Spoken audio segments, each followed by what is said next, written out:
Okay, we should be live now. I think it's actually working this time. I hope.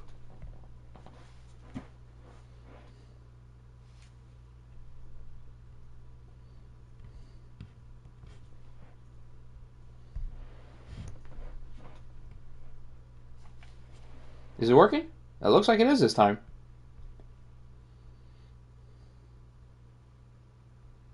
It sounds like it's working. If it looks like it's working, and it sounds like it's working, then that means it's probably working.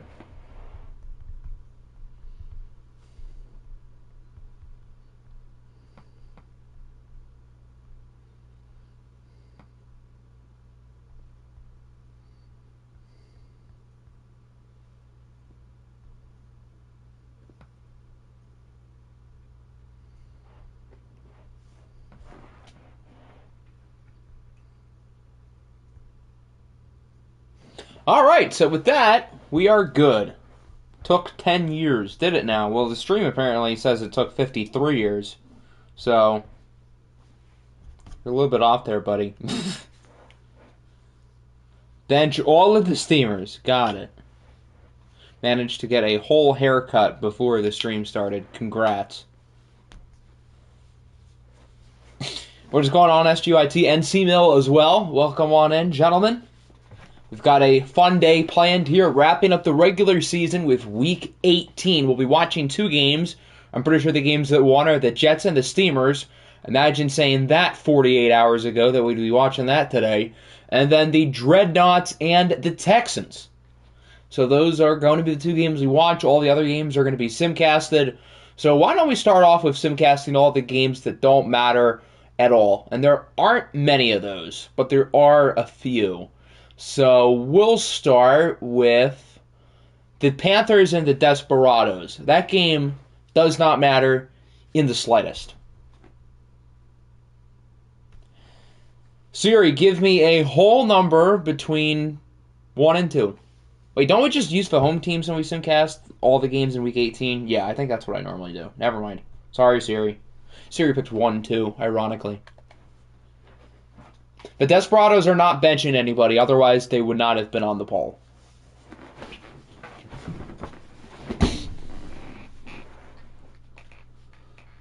Tell Utah to move. You're a charming guy. I'm not charming enough for an entire university, so womp womp. I think the loser of this game officially gets dead last in the NFC South, so maybe there is something small to play for here. Draft positioning, although Austin doesn't even have their pick. Who has the Austin pick now? That pick has been traded like 4 times.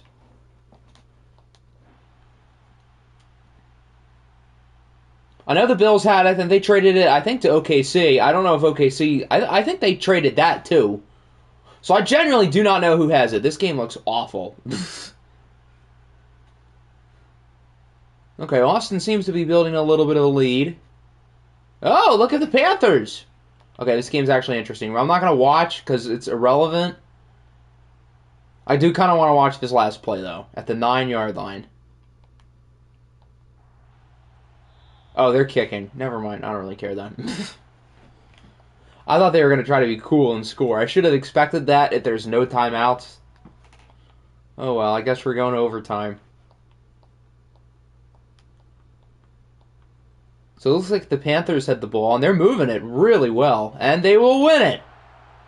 30-24, the Carolina Panthers will not get dead last in the NFC South. They finished the year 8-9, which I guess is certainly better than last year. Very successful rookie season for Billy Gabriel. Not a very successful season for Kyler Murray.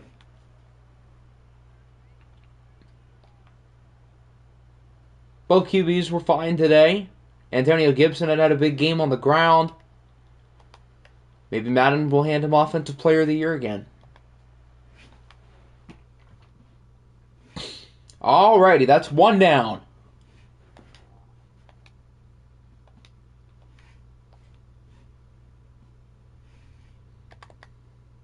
Next up, we will do...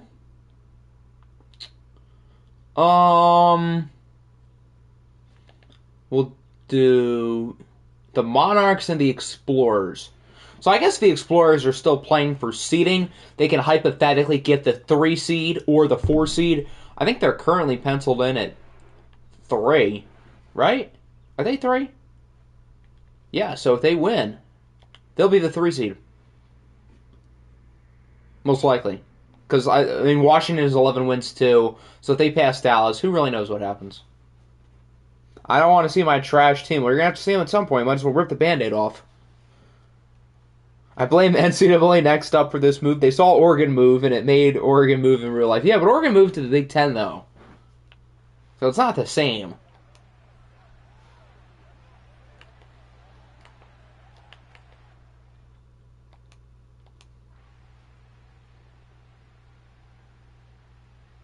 Oh, wow, the Monarchs are... Oh, why did I press 1/4? There we go. Monarchs are looking strong early. This was supposed to be a big game, and it would have been like 5 or 6 weeks ago, but then the Explorers just took the division and ran with it. Now we're tied, though. Still tied. London takes the lead. And... Oh, I think the Explorers brought it to like the 3. It's not quite enough. The Monarchs get the win. They'll finish the year over 500 with a record of 9-8. The Explorers finish 11-6. They will most likely be the 4 seed, assuming one of Dallas or Washington wins. So the Explorers will face off against the best wildcard team most likely in the NFC, which I think you're looking at probably Dallas or Washington.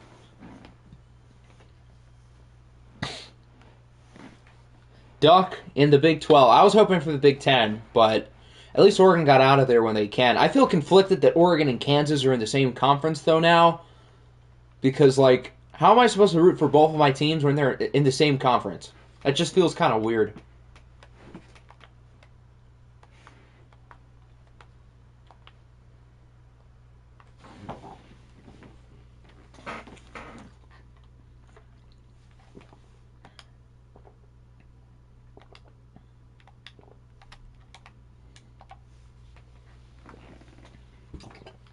Alrighty, what do we have next? Ooh, the Explorers have 2 new injuries. Hold on.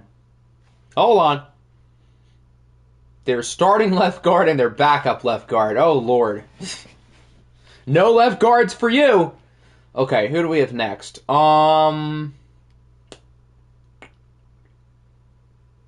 Let's go to... Pretty much every other game is like a little bit of importance in some way. Actually, OKC and the Rams is not important. We'll do that. Go OKC, go. We can't get Daniel Godley, but I would love to move up a little bit. The Snowhawks game still is a little bit of importance because the Snowhawks can still win the division. They're a game behind the Raiders, but they beat them twice, so they would have the tiebreaker. So that game does actually surprisingly matter. The Bills and Patriots game matters a little bit because of New England seeding. It doesn't matter for the Bills.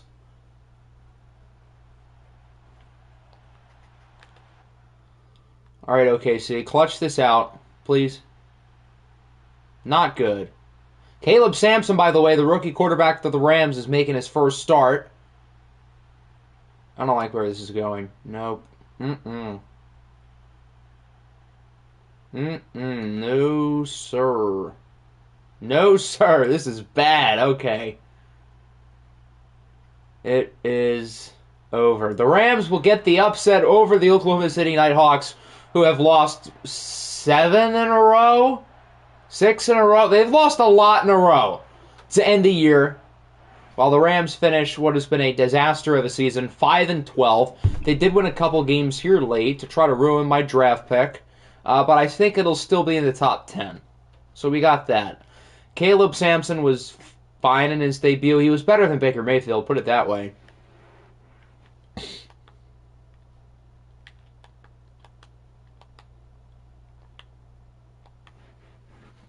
Disappointing season in Oklahoma City comes to a close. That pick might end up in the top 10. I really should not have traded it. We all make mistakes. It happens. Alrighty. Any other game that does not matter at all? I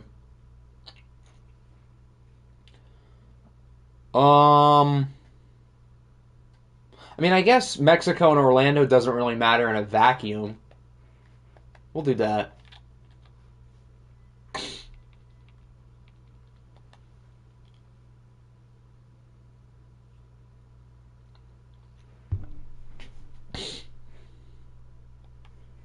Is Leonard new? No. He's a new coach, but he's not new. He's been here for a minute. Yeah, since like the fantasy draft, which was in December.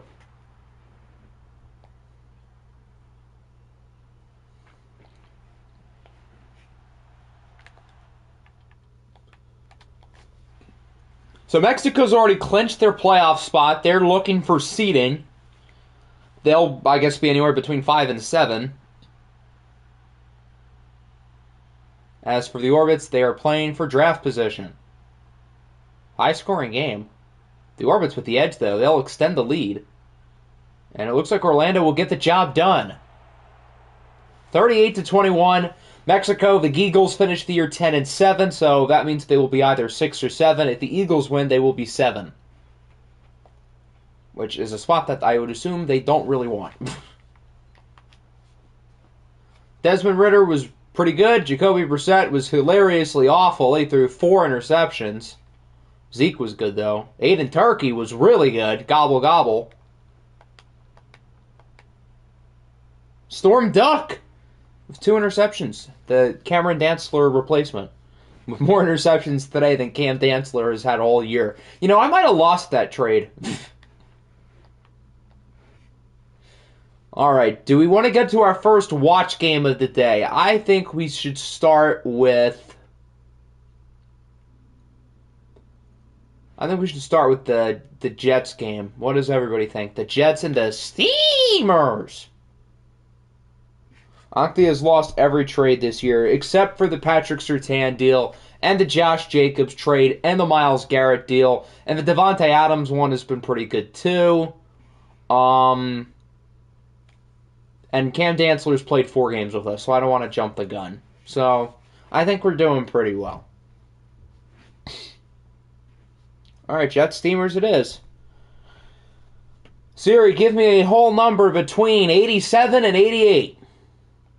Shout out TJ Hawkinson. 87. The Jets are the road team, so we will use her them. Now, the Jets are starting Mason Rudolph today, so be prepared to want to gouge your eyes out when watching this team. Oh, Lord. As for the Steamers, if they win, they will have won their 5th consecutive game, and they will likely clinch the final wild card spot in the AFC. Echo, echo.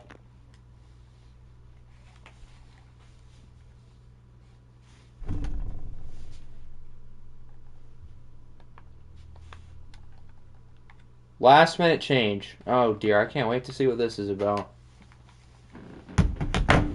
Please be Drake May starting. I'd rather not watch my eyes bleed. Thank God.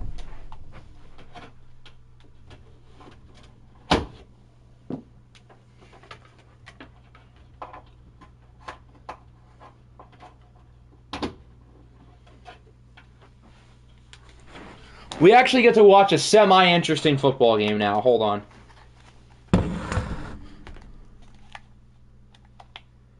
The Jets are unironically rated higher than Memphis. The Jets are an 85. That's not too bad. The Steamers, meanwhile, I think it said they were an 83. Both teams have 87 offenses. Woo! That's pretty good. You want some fireworks for Week 18? Alright, Little John can pick his jerseys. The Steamers are not here. White on white. So what we've got currently, or do you want white helmets too? I feel like everybody likes the Jets white helmets better. I prefer these. I think the white helmets are kind of ugly. So I guess the Steamers kind of have to wear black then. Okay, well that makes that decision easy enough. That's good. Perfect. I don't like the white helmets. Alrighty. So our first watch game of Week 18. Going into the previous stream, if there was one game I would guess we wouldn't watch today, it would be the Jets and the Steamers. Yet, here we are. The Memphis Steamers, who have gone full tank mode at the trade deadline, are 4-0 since then. They can clinch a playoff spot with a win today, plus no additional Madden funny business. The team on the outside that's really watching this game right now is the Pittsburgh Steelers. If the Steamers lose, then the Steelers are next up for the 7th seed. Then after that, it would be Portland. All three of these teams are facing off against not-so-good opponents, so it probably won't go down to Portland. It'll probably be one of the Steamers or the Steelers. So we'll see if Memphis can get the job done against the Jets team looking to finish their season off strong, especially because they don't even have their own draft pick. Who'd have thought we'd be watching 2 Jets games late in the year? Hopefully this one is a little bit more competitive than the last one.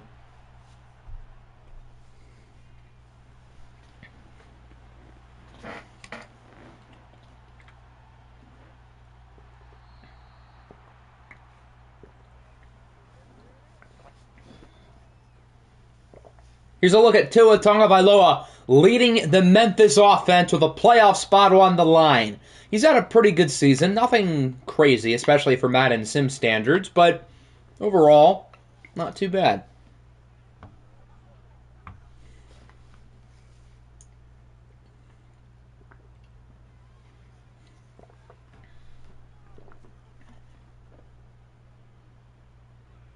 That's not a great start for the Jets defense. Who was covering that gentleman? 46 yards on the first play of the game. Cole Kmet.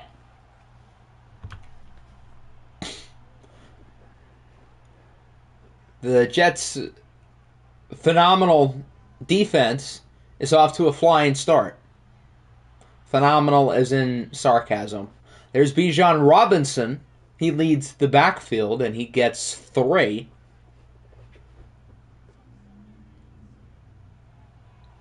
Back to Bijan. There's a flag, though. And they'll get called back with the hold.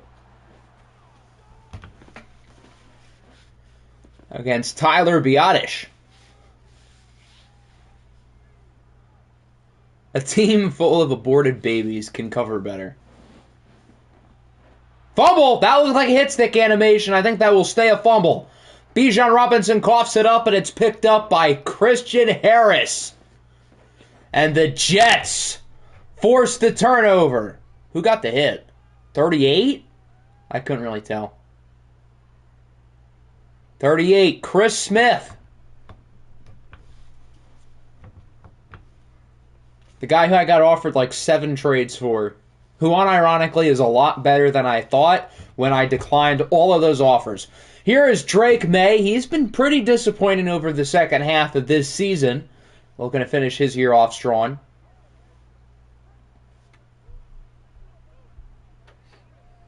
The Steamers had Micah Parsons on their defense. Now they don't. They also had Desmond King on their defense, and now they don't. 2 potential Defensive Player of the Year candidates.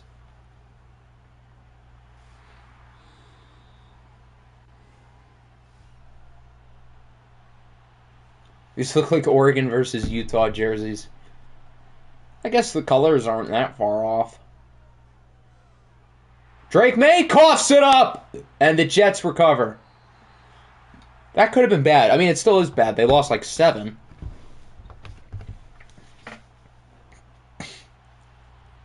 So a couple early fumbles already. Drake May's under more pressure. He is sacked again. Joseph Osai brings him down. No late hit penalty on Osai, unlike the AFC Championship game, and so that'll bring up a punt. Dan the Man has the best storyline ever, even a year later. I mean, it's certainly up there. Being born from a shed is quite the storyline. Here's the AFC playoff picture for anyone who needs a refresher. The AFC West is still up for grabs between the Raiders and the Snowhawks. The final wild card is still up for grabs between the Steamers, Steelers, and Snowhawks, while the other seedings, minus number 1, is also still up for grabs.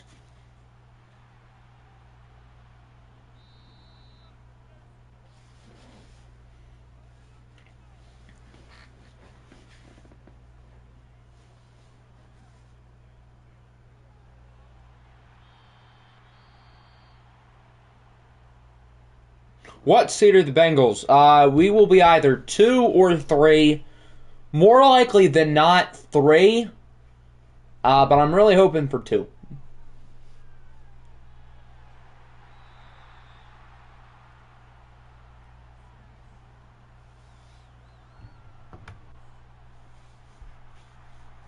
But we can't drop any lower than where we currently are.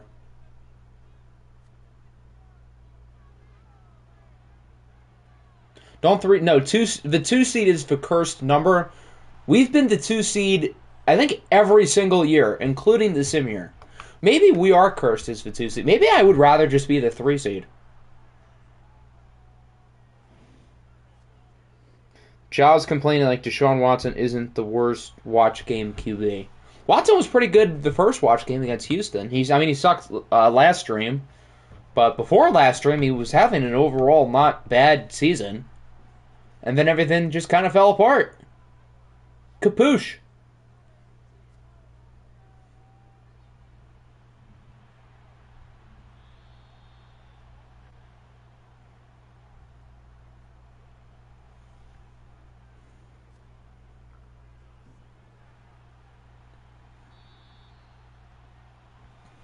Dak Prescott is on the way. That is if the Rams can even afford to trade him.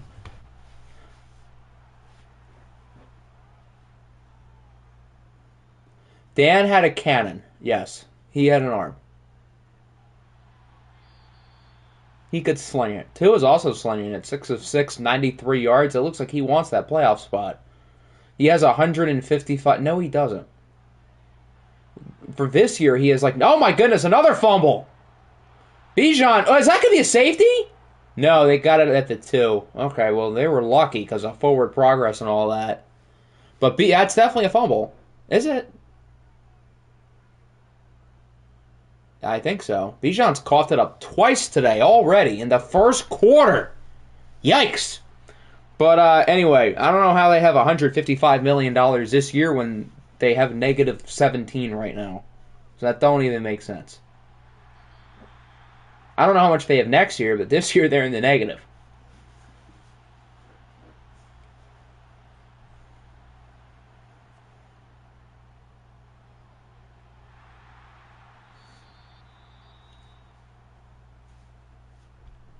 So now we're looking at a 3rd and 9. The Jets have negative 6 yards.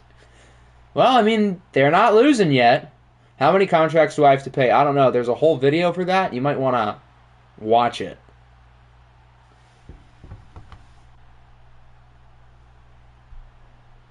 Look at OFL General.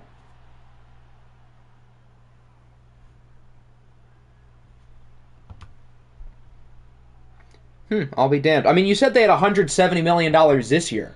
So you worded it wrong. How can I not know ball when you literally said it wrong? They have $170 million next year. That's next season. Not this season. This season, they're in the negative. Next season, which is the off season, you'd be able to trade for him and they can afford it. But I can't not know ball when you said it wrong, buddy. I'm counting off season. Nobody cares about this year. Well, speak for yourself, buddy. We still have 12 playoff teams plus 5 or 6 teams who still have a shot at the playoffs. So it just seems like you are a little bit more poverty compared to them, which is fine. But that's where your team is.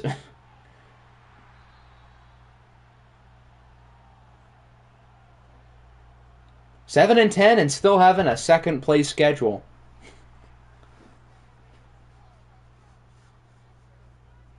Sports fans will say and do anything to be right.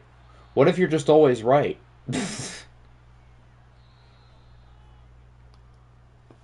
Not my fault Deshaun Watson turned into Deshaun Kaiser. Well, it's not anyone's fault, but sucks to be you, I guess. Dan the Man versus Alexei Smirnov, the Russian Rocket, would have been the greatest duel. I've got my money on Smirnov. Dan was awesome, but I think Smirnov was probably better. Can't go wrong either way, though. Don't let any of this distract you from the fact that we've watched more Jets games than the Commanders. I mean, at least this game is important. The Week 14 game was just a bad choice that I did not agree to. Deshaun, if he's so bad, then bench him. He already did bench him. He benched him for Baker Mayfield. So, he put his money where his mouth is, to his credit. Although they were basically eliminated at that point, but still, they did. There's Stephon Diggs to the 12th. Another good drive for the Steamers. Will they actually score, though?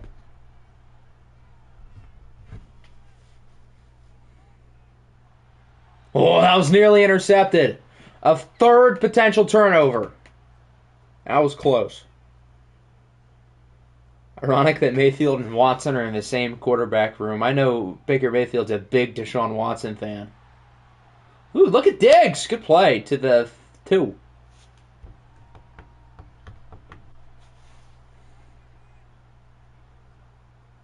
Diggs has gotten off to a big first half. How many teams has Diggs played for this year? Like 4? Who even drafted Diggs? I know he was with the Bills. He was with the Chargers, then he was with the Nighthawks. Now he's with the Steamers. I don't think he was even drafted by any of those teams. My guy's been flipped around like a blunt. If I'm a player again, what do I have to do to be a 90? Well, Dan was not a 99. I don't know how that came up. Dan was like an 84. Hutchinson was... Oh, no, I agree. Hutchinson leads the league in tackles for loss. He's been great. But Diggs has been good in this first half. Even at that trade, I feel like in hindsight, was a win for the Bills, was a win for you guys. I don't think I would say it was a win for Memphis, though. Although Memphis might make the playoffs, so they got that going for them. Larger arm? What? Alexei Smirnov had a damn cannon. If I keep flipping Hutchinson's positions until I get the abilities I want, is that illegal? Why don't you just tell me the abilities you want? That would save us both a lot of time.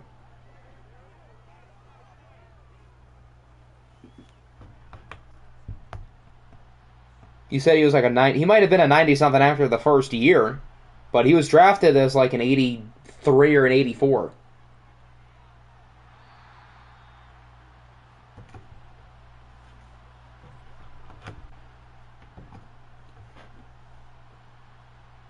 Dan literally threw 72 years in one. Oh, my boy, have you seen the Hail Mary?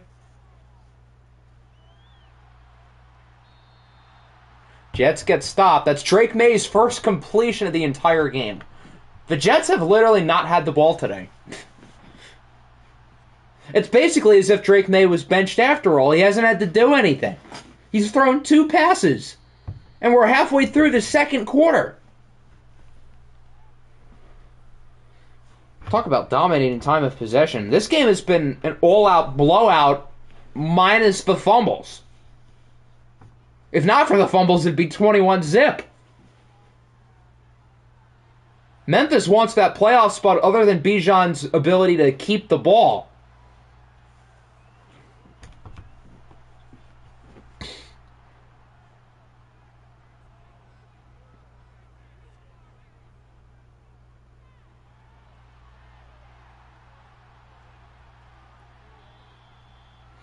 Nice gain of about 20. Tua's continuing to dime things up here. Who's number 8? I cannot recognize that face. Oh, that's Bijan. I'm slow.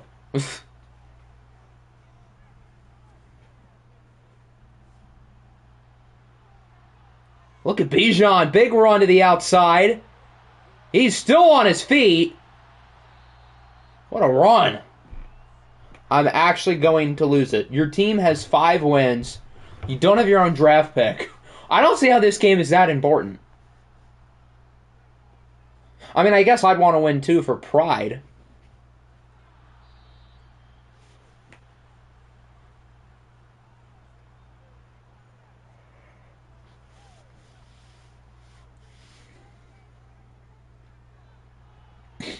Bijan again. Woo! Brings it to the 7. What are the tackling sliders? I know they're lower than the default. I don't remember the exact number though. It's important for the Steelers, that's true, but Littlejaw's not the Steelers. Lenny should be the one who's not pleased.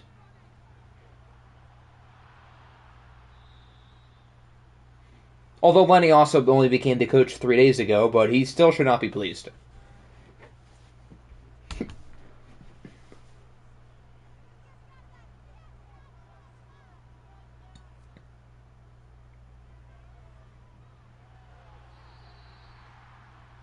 Tua's going to gain 1 on 2nd and goal. Now 3rd and goal. Can they make it? Well, I guess they'll make it a 2-score game as long as they score. A field goal would work. And that's all they're going to get. Tua ends up being sacked, and Memphis will look to tack on 3 more. What did the Jets end up making this a game? I know they've been terrible, but kind of want to be the Eagles next year, so Hector might just change his team anyway. You can put any relocation team in any city, so his choices if he wanted to go back to Mexico are not limited, that's not a word, not limited to the Eagles or the Diablos.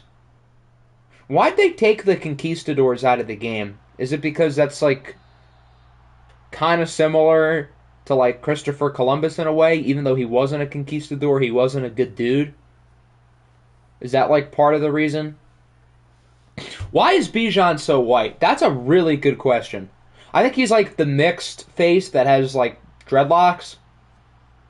And he looks awfully white. Yeah, they took the Aftershocks out too. Why'd they do that? I think they took the Crusaders out of Madden 24, which is unfortunate because those were usually my favorite set of relocation jerseys. I always really liked those.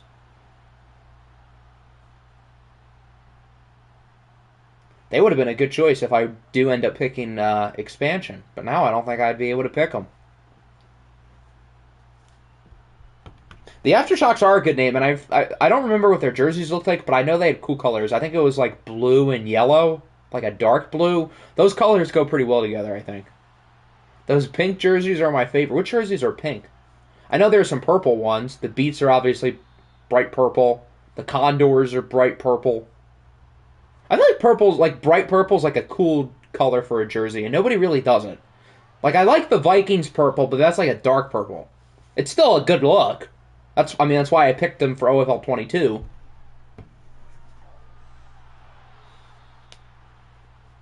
What if for Madden 24 you moved the Commanders to Austin? I mean, that is certainly in play. Austin's a city that would make a lot of sense. I don't know how I'd feel about Austin being in the East, but if the Cowboys are in the East, then it works. The Ravens purple, I feel like, is more of like a super dark purple. Not that it's like a bad look, but I feel like the more vibrant purple looks cooler, and even the Vikings purple as well.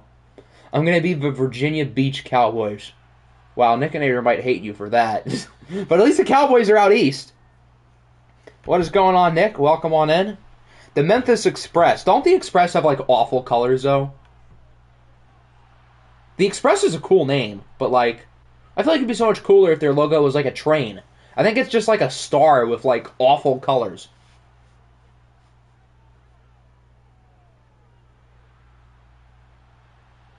Broken up, incomplete.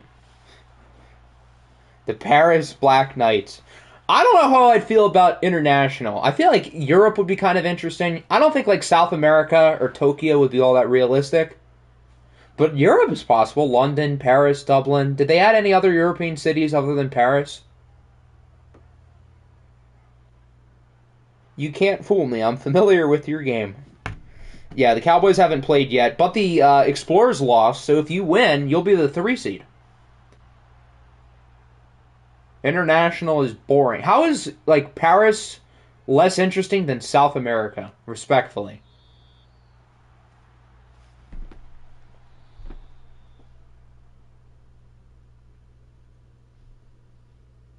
That'll end the first half. This might be the most lopsided 7-point game I've ever seen. The Steamers have played significantly better than the Jets, but because of the couple fumbles and whatnot, it's only a 1-score game, and the Jets start with the ball. What Little Josh said there is correct. They start with the ball.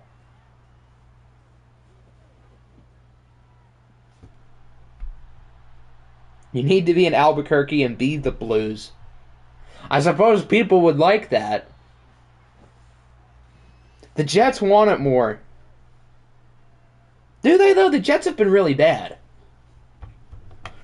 I mean, I guess they've had some nice hits. They forced a couple fumbles, so I guess they wanted it those plays. I don't know if their defensive backs really want it.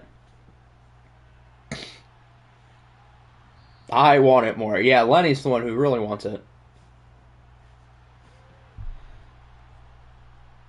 Think about the possibilities with Walter White as your head coach. Yeah, but I always like making like legends of like my previous series as head coaches. I don't know who I would pick from the Titan series because there's a bunch of good choices, but I always like picking someone from the previous series to move on to greener pastures and get to coach. Who would I move? I don't know. It depends on like first of all if I even do expansion, which again, I have a whole plan and every single part of the plan has to happen, otherwise it wouldn't work. But I would try to do it geographically. Like I don't know what city I would pick and what team I would pick until I see the jerseys, which probably won't be until I get the game. But if I were to pick an Eastern team, Washington would probably make the most sense, or a Northern team.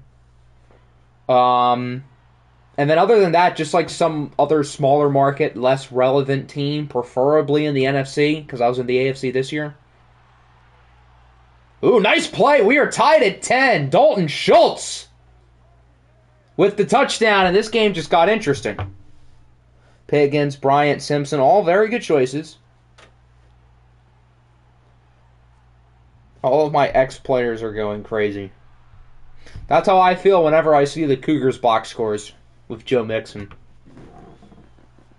Expansion is winning, but I don't choose the winner of the poll just based on the vote. The poll like helps my decision, but that's not the only factor for my decision, especially because I know a lot of people don't want expansion, which was exactly the case last year. Expansion won by a lot, but a lot of people also don't want it. I think if I did pick it, it would grow on people, though, and it would be a good series. Again, if my master plan works out. And if it doesn't, I think the other three choices are really good. Normally, I have like one or two teams that I like going into like the poll, but this is like, I'm good with any of those four options. So it's like, it's going to be tough. I might not know until like days before the team reveal, whereas normally it's a couple weeks. Why are we watching the Jets? Glad you asked, Nicholas. So the reason why we're watching the Jets is because the slate of games this week is not good. Because the Bills and the Seahawks are benching their players. So there's no reason to watch those games. And out of the games that are important, this is one of the more interesting ones. Would you rather watch this or would you rather watch the Steelers and the Ravens?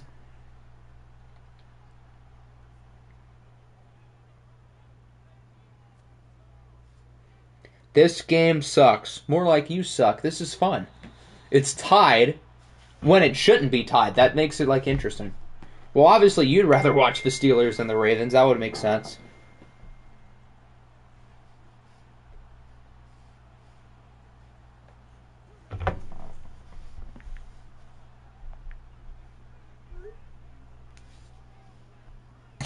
What do I think of the Lucas Giolito trade? I'm not going to act like I know a whole lot about the prospects, but based on like their rankings and whatnot, it seems like the Angels got kind of fleeced. The catcher is like a top 70 prospect in baseball, and then the pitcher seems pretty good too. I kind of get what the Angels are doing. I guess they kind of realize like this is our chance to try to convince Shohei Ohtani to stay by making a playoff run. The problem is it's the Angels, and I don't trust it to work out. For the sole fact that they are the Angels. And they are a poverty franchise. We've watched the Jets the same amount of times as Dallas this year. That's something. We've also watched the Jets the same amount that we've watched the Bengals. We will watch the Jets the same amount of times we will have watched the Texans, because we're watching them again today. Did we watch Seattle 3 times? There's no way last stream was the first time we saw them. We will have seen the Bills 3 times. We will have seen the Dreadnoughts 3 times after today. Have we not watched anybody more than 3 times? Wow, we were really even with picking teams. 16-1 Bills versus 3-peat Niners. I'm picking the 3-peat Niners by about, I'll say 23. There was a whole plan not to watch the Seahawks all. When was this a thing? I know you guys didn't really want to watch the Seahawks, but petition to stop watching the Jets. This is literally a good game. What are we doing here? We watched London. We watched the Monarchs 3 times. We saw them against Dallas. We saw them against Detroit. When would the last time have been? It was a plan because we wanted more wins. Well, you won both watch games, so you got that. Defense really trying to not go to North Korea. I went 2-2. You beat us. You beat Dallas. You lost to the Dreads. Oh, wait, no, you lost to Dallas. So we watched the Bills 4 times. I thought we watched them 3 times, but you're right. You beat us. You beat Mexico. You lost to Dallas. You lost to the Dreads. Okay, now I remember.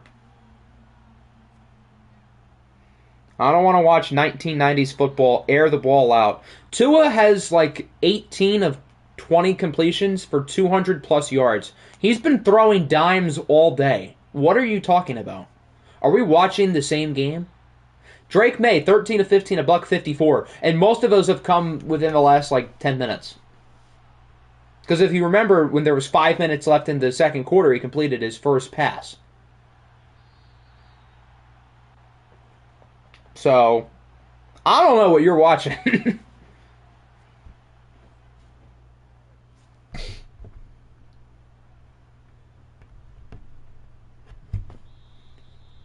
Not quite a what a punt. The Steamers do feel like they're in control. If they can score a touchdown here, they'd be up by 2 scores. They'd put themselves in a good spot in the fourth quarter. That was nearly intercepted. Yeah, Tua is 19 of 21 for 243. He's been airing it out all day. He's been having himself a nice game.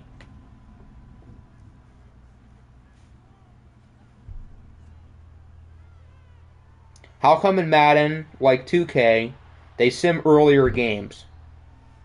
What do you mean, like games earlier in the day? That wouldn't really work here because everyone's a user, if that's what you're implying. You didn't draft a kicker all of Titans franchise. That's true. I mean, normally I don't draft a kicker. Actually, never mind. That's not really true. I drafted Zebediah in 22. I drafted Volker Gantz. Remember him with the Jaguars? In 20, I would have started with Prater. I don't remember who we had after Prater, but I do feel like we drafted a guy. I forget his name. And then I can't really think that back that far with kickers.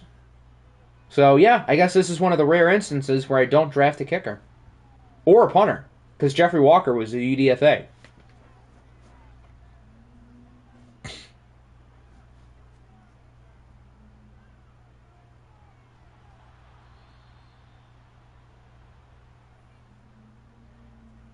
Should I go back and watch the whole Chargers franchise? That was like a fun series, but the problem was I was 14 years old, and I wasn't very good at YouTube. So the quality is going to be bad. I'm going to sound like a chipmunk. But I do remember that team being really fun. Volker Gantz, Westlake legend. Zebediah Phoenix before Zebediah Phoenix. Minus the fact that he was definitely worse than Zebediah Phoenix. I remember when Volker missed an extra point in the Super Bowl. That was bad. What was also bad was that drive for the Steamers. And so the Jets will get it down by 3. I don't know why, but I loved the Cavs. The Cavs was like a really influential series for me because in 2K, I had only used the real-life draft classes. And with Madden, I always preferred the fictional classes.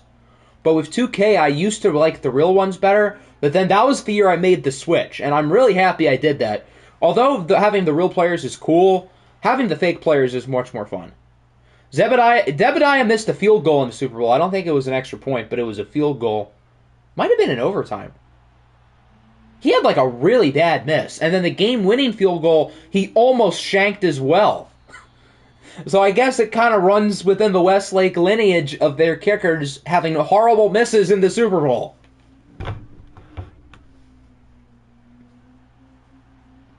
I want to be in the same division as you. Well, we have 2 more years of OFL 23. So I'm not thinking about 24. Come back to me at the end of Season 5. Then we can talk. It's a Simcast 3 is so long. Definitely not what she said. Well, that's what she told me. 3's long, right? Kyer Elam. with the sack. What if I put down Westlake as a college for next up? Well, Westlake's not in the save file, so I don't think that would work, buddy. That would be because I used a different Xbox account. Incomplete. 3 is, in fact, massive.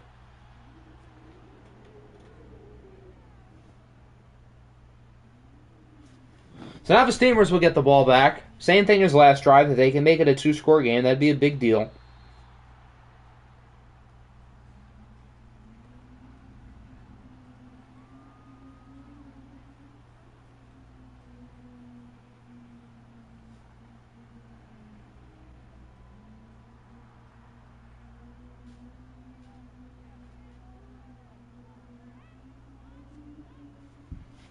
We need another fumble. Bijan coughs it up again. Imagine that.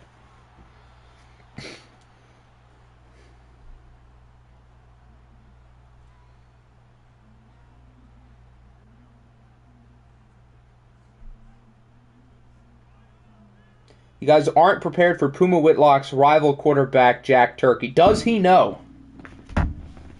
The Puma Whitlock after Puma Whitlock is on Michigan. I hate to break it to you. Callaghan October will be a junior next season, and he, off the top of my head, would be the best quarterback prospect for season 2. I could be wrong, because it's been a month since I've been on Next Up. But Callaghan, I'm pretty sure, would be the best junior. Puma's rival is going to be Deacon Adderley. If only Deacon Adderley played in the national championship. Although I think he did make one throw. Does that count? He did play. Tiger Whitlock will be a Wolverine. What about Lion Whitlock? Is he a Spartan? And then Leopard Whitlock is going to be a Nittany Lion? Bo Nix is not better than Matt Corral. What are we doing here? He got hurt and missed half the season. Yeah, but that was the year before when they made the national championship with Romeo. I think Romeo got hurt for like a play or two, and Deacon made a throw. It might have been the game before. I don't remember exactly, but I know there was like one throw that he made during the playoff. And then last year, yeah, he got hurt and missed like a large chunk of the year. But now that he's healthy, who knows? Maybe he can be the next Tua, being a lefty. Speaking of Tua, on the biggest play of Memphis' season, he is nearly intercepted by Justin Simmons. Boy, is he lucky.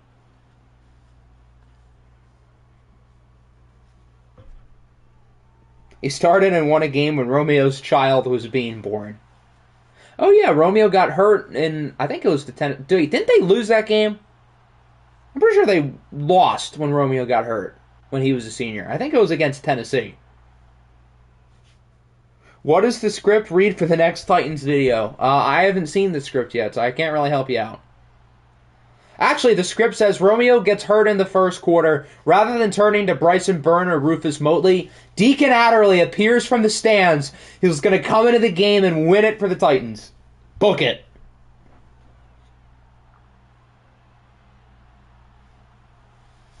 Bo Nix and Clayton Tune easily made me $500. Is Bo Nix going to make you $500 more this year? We win the Super Bowl and Quinn Carew wins the Super Bowl MVP. I can get behind that.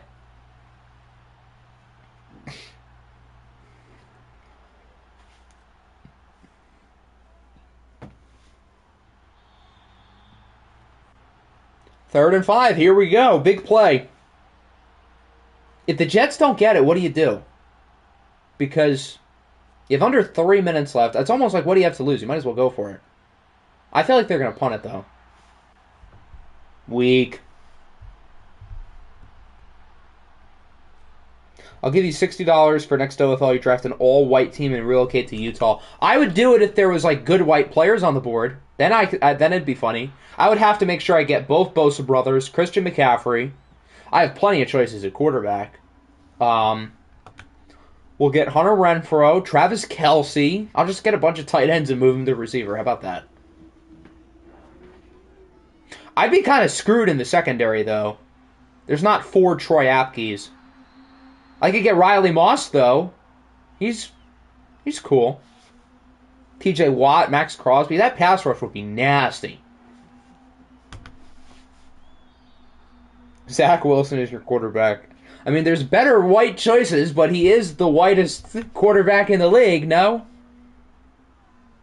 It's Steelover and Portover. What's the... Oh, for Portland. Portland could still win the division, though.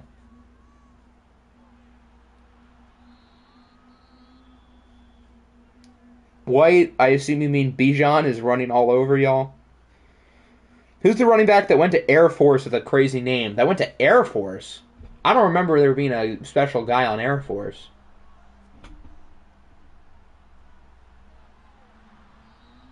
Yeah, I forget his name. Who would have gone to Air Force? Ah, OFL. Danny, this is the CFL.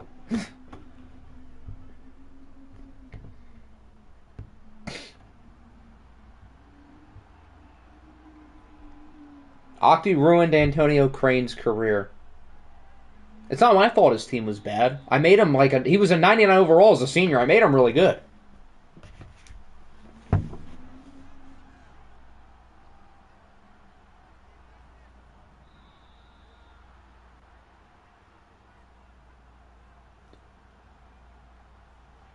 Oh yeah, it's over. We can simcast. I didn't even notice I got the first down.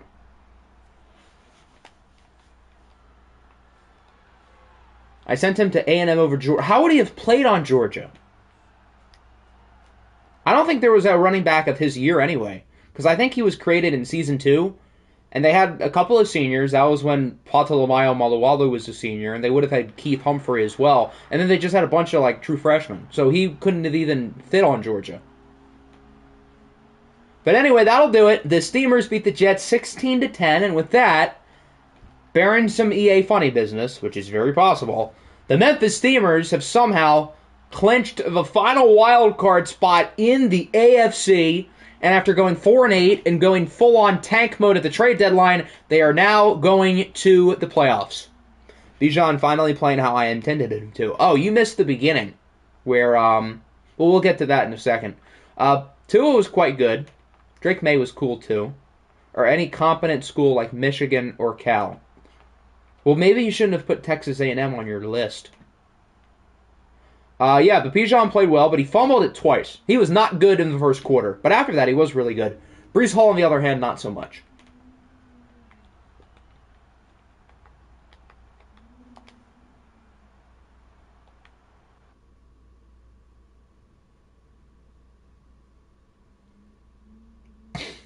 Texas A&M was fake good one year. I don't even remember them being good at all.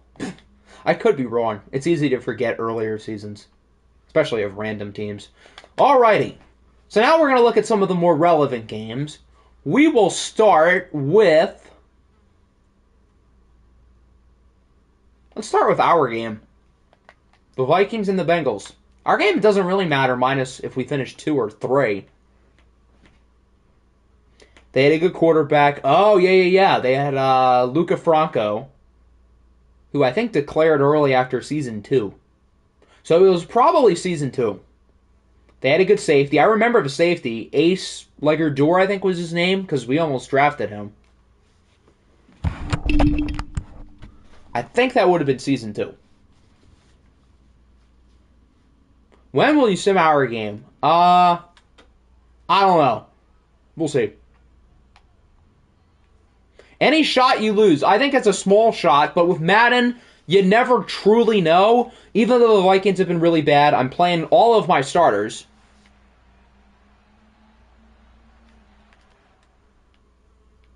Simcast. The Niners game, we're probably saving that closer to the end, because that's like a big deal. Okay, flying start. I would rather not be the 3 seed, so...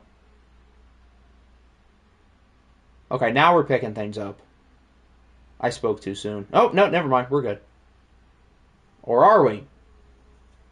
Okay, what are we doing, guys? We'll move a little slower. What are we doing? Didn't we lose, like, a stupid game last year in Week 18? We got the 2 seed anyway, so it didn't really matter. Okay, Josh Jacobs is clubbing it down the field, per usual. And we'll get the job done. Perfect.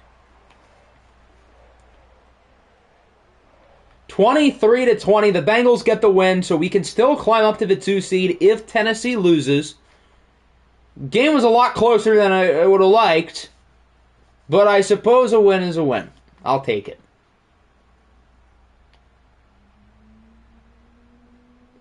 Corral was not very good, though.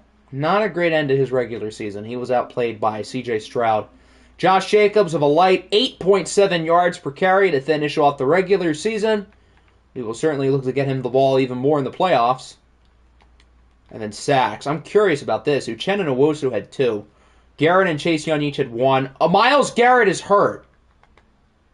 Oh my God. Oh no. I don't like this. Don't be serious, please. Oh no. That's brutal. Oh, it's Titus Howard. Oh, thank goodness. That still sucks because he's a starter. Oh, thank goodness. We dodged a bullet. Okay. Thank the Lord. So I guess we'll have what? Royce Newman start at right guard? That's fine. I can live with that. That's only like a 4 rating difference. Whew. Okay. That was frightening. Alrighty. I have to go soon. Okay, that's a reason to do your game. We'll wait a little bit longer, but we'll do it before we watch the Texans and Dreads.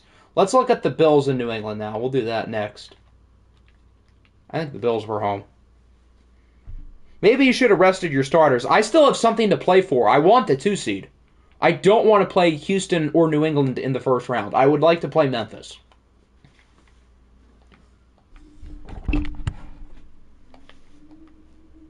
If I had clinched the 1 seed, I maybe would have rested them, but I had a reason not to. So the Bills have clinched the 1 seed. They're starting pretty much all of their backups. How many picks did Baker throw? Either 1 or 2. He was pretty terrible. If New England wins, they officially clinch the 5 seed. Would I rather play New England or Houston? I'd probably rather play New England. I don't know. Would I? We beat the Patriots in the playoffs last year, but I don't feel all that good about them. Looks like the Patriots are going to hang on and win this game, though. Yep, 27-8. So New England ends up beating the Bills' backups. The Bills lose their first sim game of the entire year, albeit it is their backups. Buffalo, of course, will still be the number 1 seed, while New England will likely be the 5. They'll play against, most likely, the Raiders, if not them, the Snowhawks, in the first round. Josh Allen was honestly not all that good. Gardner Minshew was also not very good. Yeah, the Bills' offense was kind of a train wreck, which I guess is kind of to be expected. Vita Vea, 3.5 sacks. 2 for Felix Anudike-Uzomah. 1.5 for Christian Wilkins. 1 for J.L. Skinner. Not bad. Scorigami? Was that a scorigami? Hell yeah, a late season scorigami. Clap it up. Alrighty, let's do the Eagles and the Cougars next.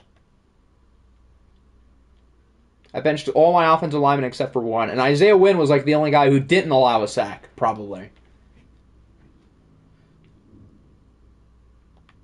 The Eagles are an 89 across the board. I knew their roster was good. We used to be like an 89 across the board. Then we get Karen Dantzler. Now we're like a 92. I don't know how that specifically... Ooh, it's snowing! Yay, a snow game! The Eagles still have a very slight shot to win the division. It's very small. They will most likely probably be the 6th seed if they win today. They could go to 5. They could go to 4.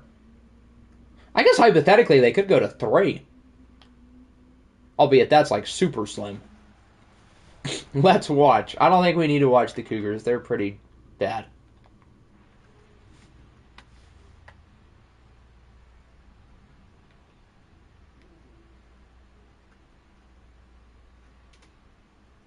Every year it's been a new NFC East team in the OFL Bowl. The Eagles hypothetically are due. The Cougars were the ones that started that trend in the sim year. Oh boy, it's tied. Okay, we can go slower. 31-31. Quick start for Bryce Young in the offense. They'll only be able to kick a field goal, though, and the Cougars, with 2 big passing plays, are in position. They can tie it up, and they will. We're going to overtime. The Eagles start with the ball. They're looking pretty good. They get a penalty. They're in the red zone. They can finish it off. And they will. The Eagles take it in overtime against the Chicago Cougars. I think 40-34 is your final score. The Eagles finish 11-6. So they still have a slight shot to win the division, albeit it would take a whole lot. But this means the Eagles can be no lower than 7. The Mexico City Geagles are now officially the 7th seed. They will play against their division rivals, the Dreadnoughts, in the wild card. Both QBs played well. Bryce Young finished it off against the Cougars, unlike Zach Wilson, who would have finished in the Cougar. That's a good one. Well, it's also a good one was Christian McCaffrey's performance, nearly tripling Joe Mixon yards per carry. Amon-Ra St. Brown finishes his Offensive Player of the Year-esque campaign with 200 yards and his 20th and 21st receiving touchdowns of the year. Unbanned Danny just for that. Oh, Danny's already unbanned. I think his timeout's over by now. That is what we like to hear. I really like your chances next week, put it that way. Schefter just tweeted, Jalen Ramsey is expected to miss time. Well, how much time? He didn't say the whole year, he just says time. So I feel like that's a good thing. His ACL is intact. Oh, that's good. Okay, that's nice to hear. I'm finished in Zach Wilson. You're finished inside him? Did he eat you? How long is Burrow hurt? It said he had got a calf strain. So I think those take a few weeks. I'm not a doctor, though. Don't quote me. Where do we want to go next? I guess the Steelers game is kind of irrelevant now because Memphis won. We'll do that.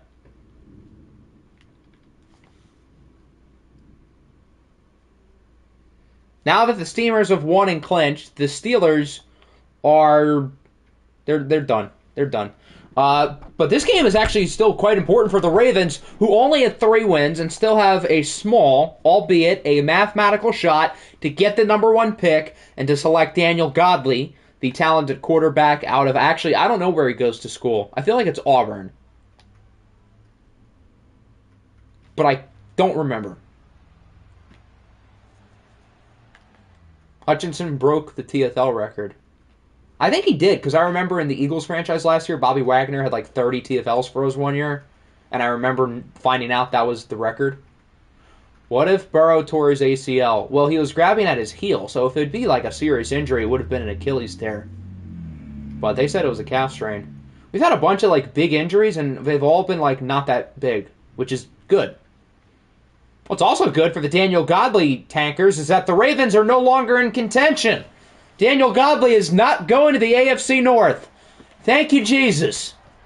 They will end up beating the Steelers, so Memphis' playoff spot, if not already official, is now official.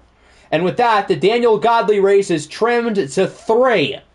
The Colts, the Niners, and the Broncos.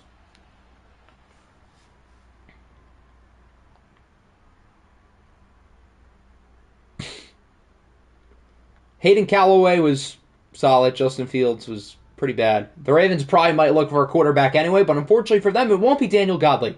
Dameon Pierce, 150 and 4 touchdowns. That's probably player of the week. Who's playing the Niners? The Colts are. That's the Daniel Godley Bowl.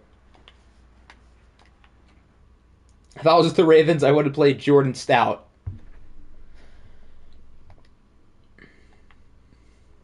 Alrighty. How many more games do we have left? I think probably 6 or 7. I think we're a little over halfway.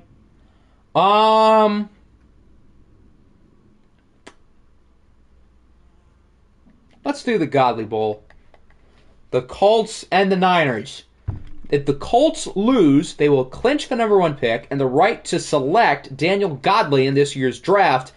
But, unfortunately for them, the Niners are going to be trotting out all of their backups, including Tyler Bass at quarterback, Eric Armstead at running back, Jerron Christian and Ed Oliver as their kicker and punter.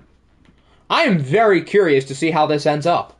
We saw Matt Araiza win a game at quarterback in Week 18 a couple years ago. Can you start the Colts backups? Jose did not request to start the Colts backups, so no. Although I wish he did. That'd be a fun game. The ultimate trash versus the ultimate garbage. Now, if the Colts win this game, there's still a good chance they get the number 1 pick, but if they lose, they can make it official.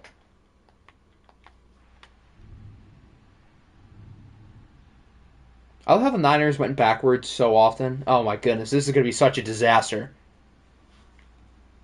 This is going about as bad as I expected. I hope the Niners score at least once, though. Okay, I don't think they're going to score. Oh, they did it! Alrighty, so the Colts beat the Niners 30-7, and with that, the Daniel Godley race just got a whole lot more interesting. So, the Colts had 3 wins. The Niners had 3 wins. Since the Colts beat the Niners, wouldn't the head-to-head favor San Francisco? Who won between the Colts and the Broncos again? I think the Broncos won. So, I think that means, if my math is correct, the Niners should get the number 1 pick.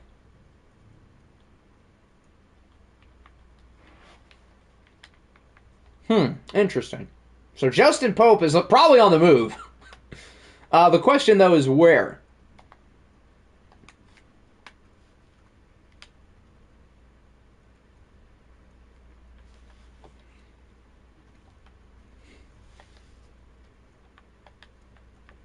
Obvious tanking. He should lose his first round pick. There's no rules against tanking. He has every right to do that. Let's go through the AFC West right now. We'll start with the Broncos and the Snowhawks, and then we'll do the Raiders game. I don't think we looked at Eric Armstead's stats. Hold on. I want to see that first. And then I also do want to see the punter and kicker as well.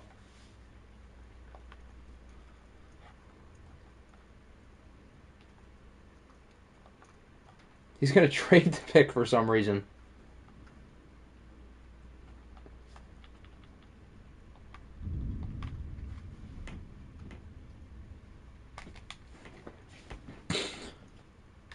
I didn't even see how Eric Armstead did. I saw Bass's numbers. Since Armstead is actually a running back, we can be able to see it pretty easily. 11 carries for -4 yards. His longest carry was 1. He didn't fumble, though. That's 2 less fumbles than Bijan Robinson had today. What about Jerron Christian as the kicker? Did he make any? He had an extra point that he drilled. Good for him. And then what was that Oliver's punting average? 41. He got one blocked, and he also got one inside the 20. And that's actually not too bad. All things considered, of course. All right, now we'll do the AFC West. We'll start out in Denver.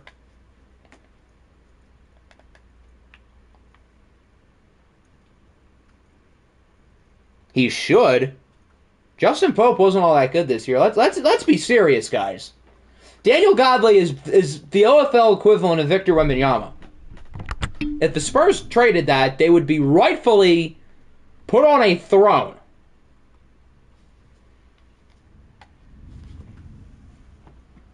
I don't know how he got a 62-yard punt unless the returner let it bounce. That coach has a nice hairdo.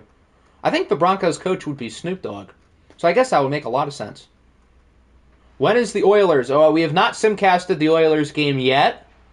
But we will, I guess, at some point within the next hour.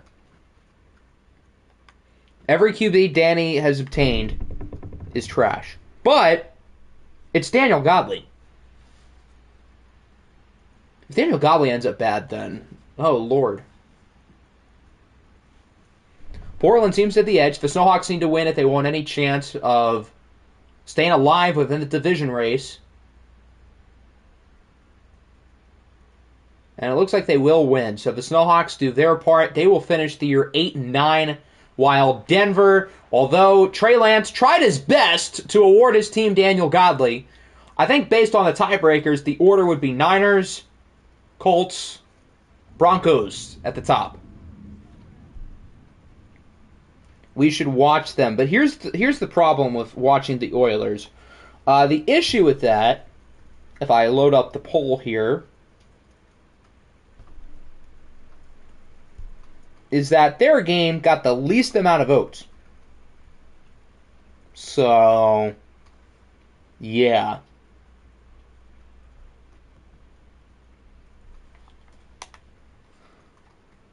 This was one of the quarterback duels of all time. Zach Wilson was not very good. Trey Lance was also, I mean, I guess for his standards, he wasn't bad. Did the Broncos run the Ravens playbook? Trey Lance has been their leading rusher in half of their games.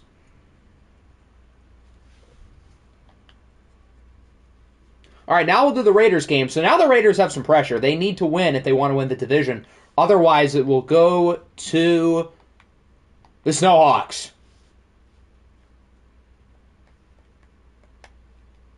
The Raiders are, in fact, the home team. They do run the Ravens playbook. That explains a lot. A video of Herbert throwing a bunch of deep balls, so I commented, dude, with all these bombs, I thought I was watching Oppenheimer. I'm here. Well, you got here at a pretty good time. If the Raiders win, they clinch their division. If they lose, well, we will have an under 500 team in the playoffs. I think it'd be funny to have an under 500 team, but on the flip side, the Raiders are a lot more interesting than the Snowhawks, in my opinion. I think the Raiders would be more interesting in the playoffs. Although, that would also make the AFC playoff easier. But it's also more likely New England loses in the first round if they play the Raiders, so I'm rooting for the Raiders.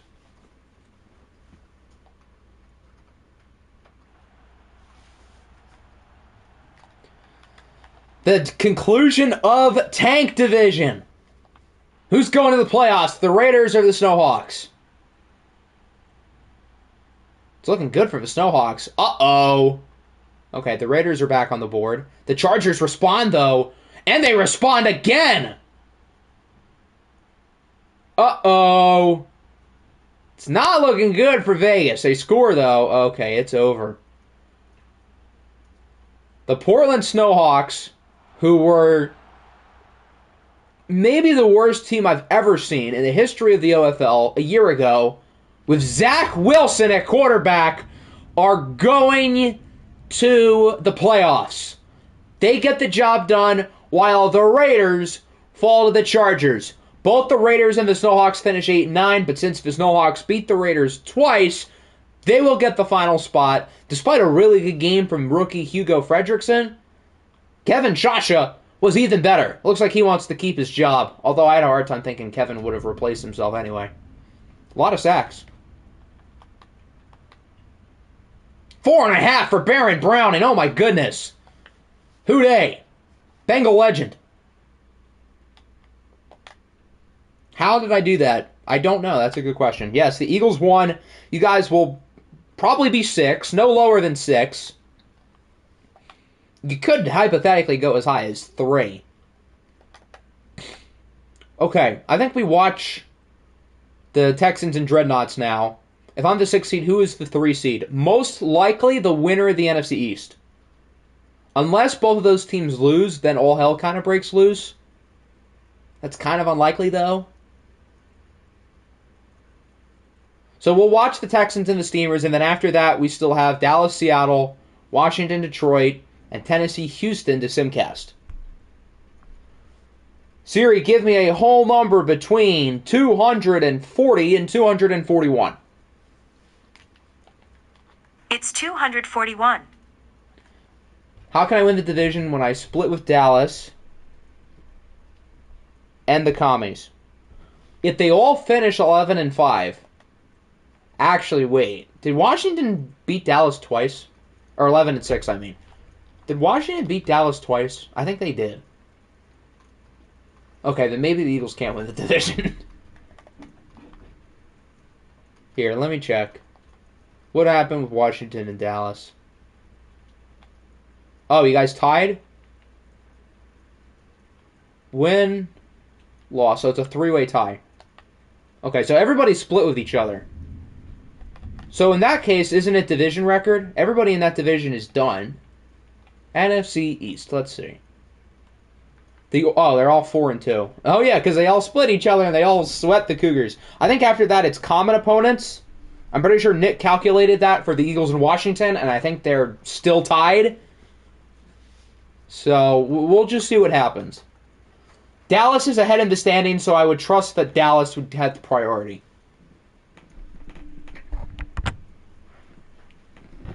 Okay, C-Mill can pick his jerseys. I don't think Hobie's here, so we can pick for the Dreadnoughts. Although there's not really much of a choice.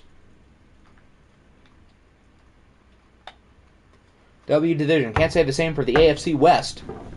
I wonder if the AFC West had like the least amount of wins for a division ever. I won't be surprised. 2011 NFC West looks to make a bargain, though. Or it might have been 2010. The year with the Beastquake. I think that would have been 2010. You guys are away. NFC East. The NFC East wasn't even the funniest division. The AFC West was garbage.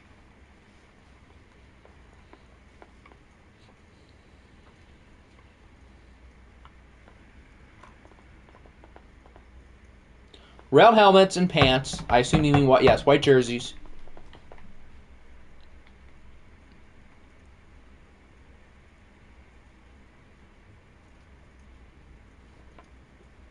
And Red Sox. That's not... What? Wait, what happened to the pants? Why aren't they red anymore? They were just red. Oh, the alternates are probably red. Yes. Alternate socks. Mm-hmm.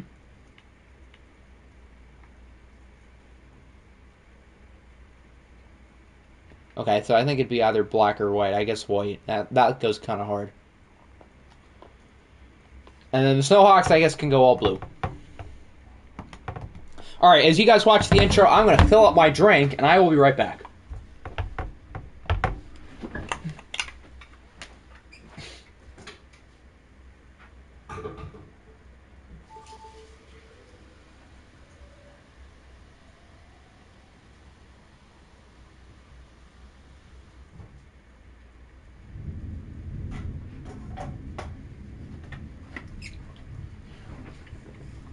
Alrighty, we are back for the final watch game of the regular season between the San Antonio Dreadnoughts and the Houston Texans. The Dreadnoughts have solidified the 2 seed already, but since they're not benching their starters, this game actually has some intrigue. As for the Texans, if they lose, they will be the 6th seed. If they win, they could hypothetically clinch the division and climb up to 3rd, which would be most ideal. Actually, would it be? Because we'd have to see him in the 2nd round. I guess that's better than the 1st round. Most hype prospects every OFL. I would say for 21 it would have been Riley Painter. Smirnov was picked ahead of Riley Painter, but Painter was like the better prospect. He didn't end up being the better player, but he was definitely the better prospect. I'm not the type of person to root for injuries. Oh, this man's rooting for Jalen Hurts to have his leg thrown off by Rashawn Gary.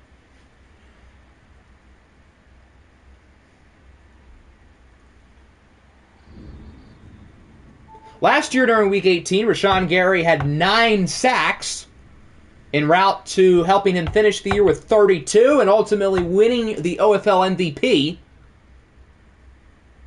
If he got 9 sacks today, he would finish the year with 32. We'll see if he can do it again. I wouldn't count on it, but he does get the tackle here on 1st down. Aaron Jones with a gain of 1. Last week, Aaron Jones started the game with a 70-something yard touchdown.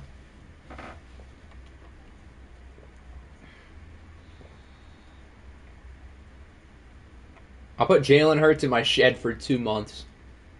Can anyone tell me in chat if I won? Poor guy.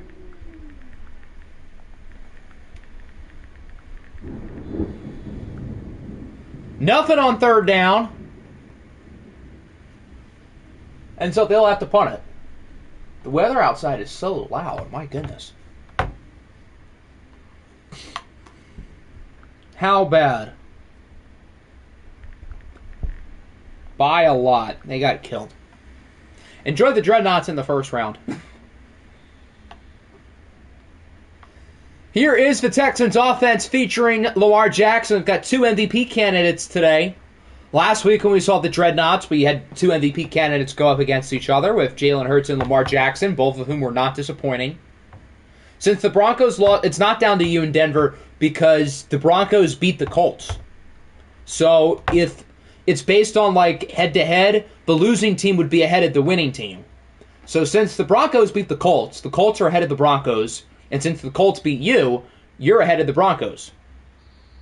So it would be you guys 1, Indy 2, Denver 3. Jalen Ramsey will undergo meniscus surgery,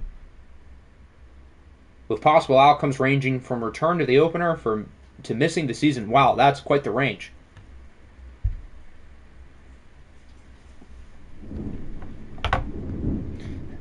How do you feel about Devanius Glizzy? The Glizzy Gladiator.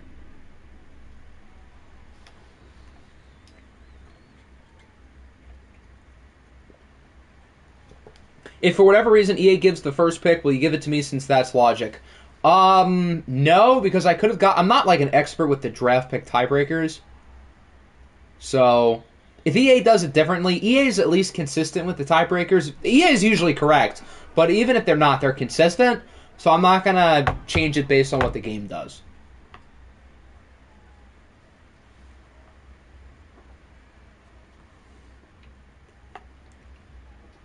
Sean Tucker, look at him go! Sean Tucker is pleased to find the end zone. A 39-yard touchdown, and the Texans are pleased to take a 7-0 lead. Sean Tucker strikes again. He's him.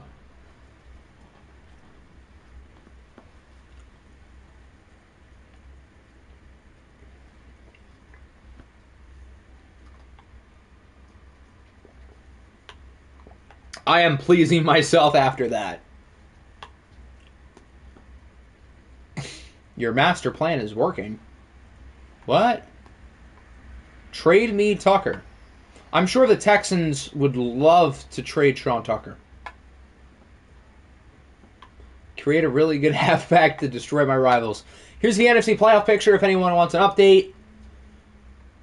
As we know, the Eagles will be 7, Seattle will be 1, the Explorers will be probably 4, the winner of the NFC East probably ends up 3, while the other 2 NFC East teams are going to be 5 and 6.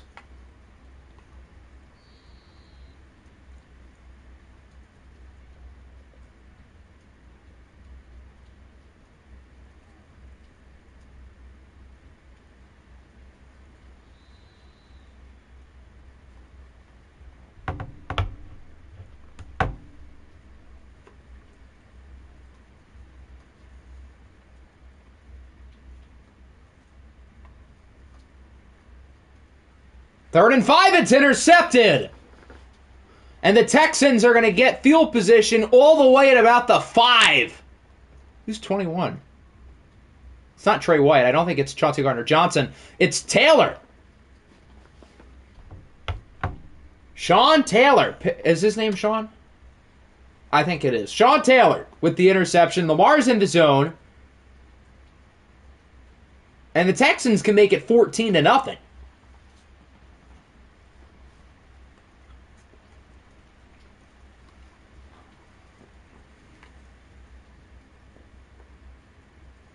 And Sean Tucker will do just that on 2nd and goal. Sean Tucker is pleased to have 2 first-quarter touchdowns, and the Texans are looking great early on. For OFL 24, can we all agree to make Sean Tucker like a 90-something overall with X Factor to start off? Just as like an unspoken, I guess it would now be a spoken agreement. Can we keep this stream schedule for the rest of history? No. So enjoy it while it lasts.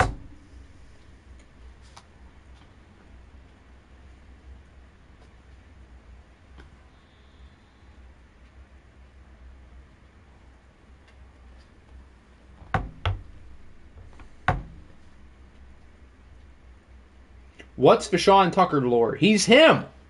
That's the lore. Rashawn Gary's in the zone too. I think Tre'Davious White might have been also. Things are not looking great for the Dreadnoughts, so they'll make sure to get a quick 22 out of Kyle Pitts. Sean Tucker's your dad. Well, he's my mom. How does that work? Are we like incest cousins or something? Quinnen Williams with the sack. Resignings in free agency all last one day. We'll knock through the draft in about 20 minutes. Everybody simulates their picks.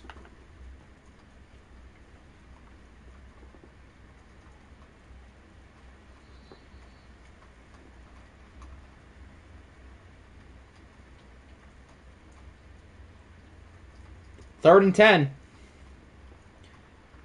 Hurts will connect with Kyle Pitts, but not for a first down. He's quickly wrapped up by Chauncey Gardner-Johnson. And this game is going from bad to worse for the Dreadnoughts. They're lucky they've already clinched the 2 seed because they look flat today. They look flatter than a pancake.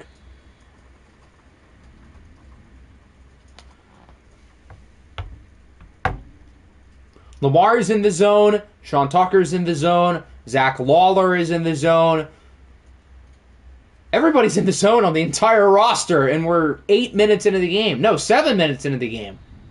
There's Mr. Watson to the 39.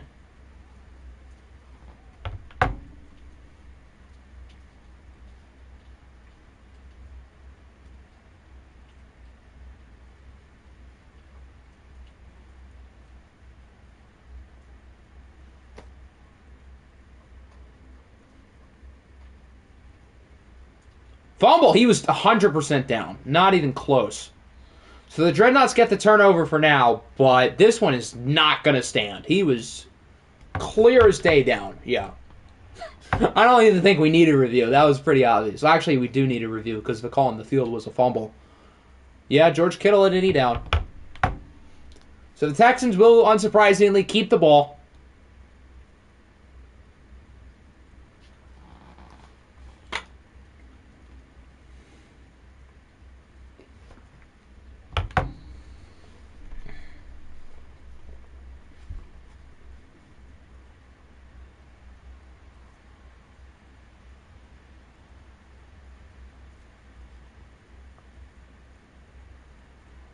Look at Sean Tucker go. He might have just broken off another. Not quite. But he brings it to the 30. I'm surprised by how much of a blowout this has been. This has been so one-sided. 69 rushing yards for the Texans. Nice. Now it's 70. Pain. That'll wrap up the first quarter between two OFL Bowl contenders, and what could be an OFL Bowl preview has been anything but close. The Texans have looked dominant so far against the 13-3 San Antonio Dreadnoughts.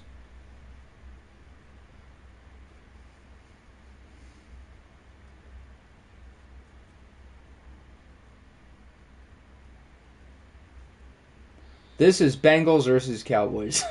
So far, yeah. Thanks for the reminder. I totally forgot about that game. 3rd and 3. Sean Tucker's wide open. So glad I gave Sean Tucker X Factor. Am I glad? Should I be glad about it? Because on one hand, it's like Sean Tucker deserves it. But on another hand, a rival has a really good running back. So I don't know if I should be that happy.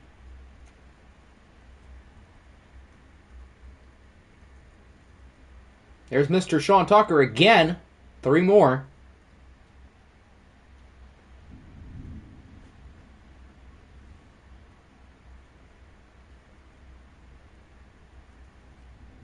Is this Sean Tucker Must Die from the movie? What? No, this is a real person. Sean Tucker is a real NFL player.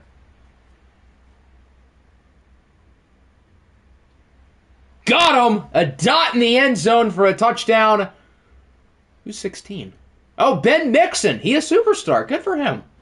Ben Mixon, the rookie, with a score, and the Texans extend their lead. It's 21-0. It is still the first half, so I'm not going to simcast yet. But if it continues to get bad, we will. But it is a little early for that.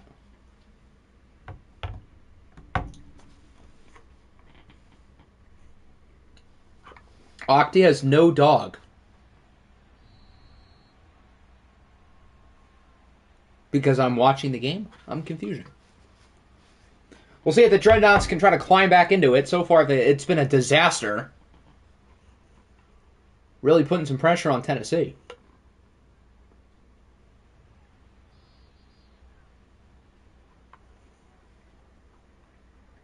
It's a yes, but it's the first half. The rules is a 3-score game in the second half with exceptions. So, like, if the Texans make it 28-0 and there's like 3 minutes left, then I probably would simcast. But if San Antonio makes a little comeback here, it's not really fair to them or really fair to Houston because they've done so well and watched. This doesn't really affect San Antonio's standing in the playoffs. They would be the 2 seed regardless. But yeah, I would be a little bit less confident if I was them because, I mean, they look terrible. Last week against Seattle, they held up the entire game and almost won. But here they look awful. They've nearly beaten Seattle and watched, who's the 1 seed in the NFC. They beat the Bills, who are the number 1 seed in the AFC. So I think they are capable, but this game does hurt my confidence of them a little bit. As we will get the first down, Brock Bowers. Bengal legend. Who dey?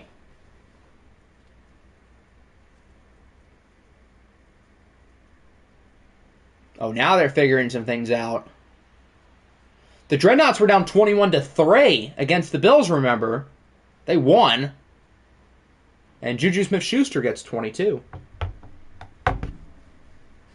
Diablo legend.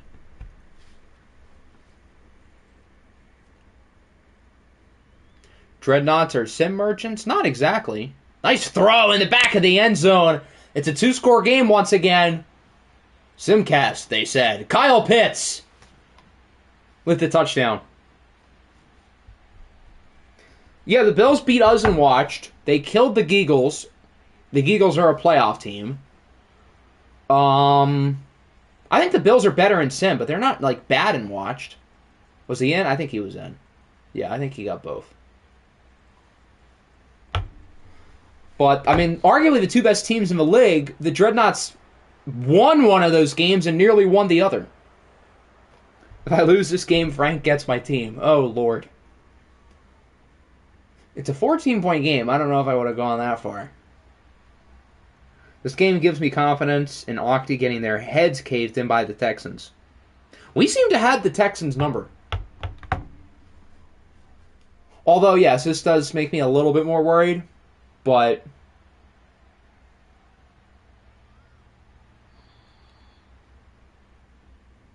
I feel like historically we do well against the Texans. Like historically we don't do well against the Bills or Seattle or Dallas. So really every other really good team out there except for the Texans. I want Octi. Well, the feeling's not mutual. I don't want you in the first round. In the second round I might not really have a choice because it's only going to be really good teams left. But in the first round, I want Memphis. Sean Tucker is going to be out of his zone because he lost yardage. That's not good news. Oh, he is still in the zone. Oh. That's weird. I guess somebody on the team has selfless, but I thought that was only for that side of the ball. I could be wrong. Am I the most active coach to never make the playoffs? I feel like we've had some good coaches never make the playoffs before. Well, off the top of my head, I don't have any names. But 3rd and 11, that's going to be a DPI. Probably. And that'll be an automatic first down plus a lot of yards. Yeah, Rock Ya-Sin brings him into the 42. That might be me, Denny. Denny and Danny.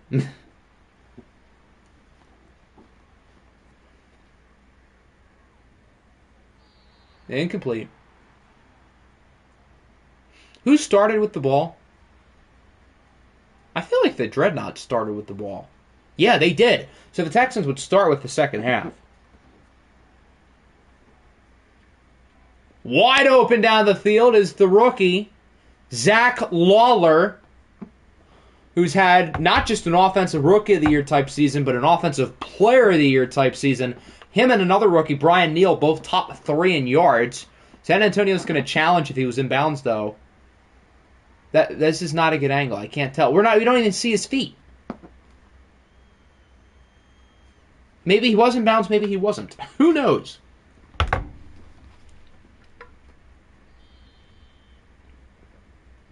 Oh, it's successful. He was not in. Good challenge. And Lawler's out of the zone as well.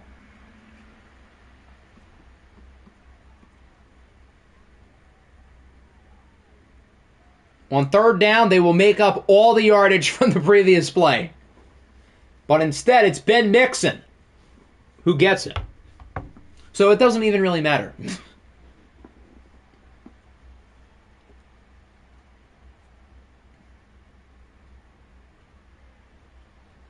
Fumble! That was out.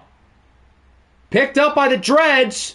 Daniil Hunter. No, that's not Daniil Hunter. He wears 39. Taylor. I think that was a fumble. And that changes a lot. The Dreads can make it a one-score game now. See, kids, this is why we don't simcast when there's 6 minutes left in the first half.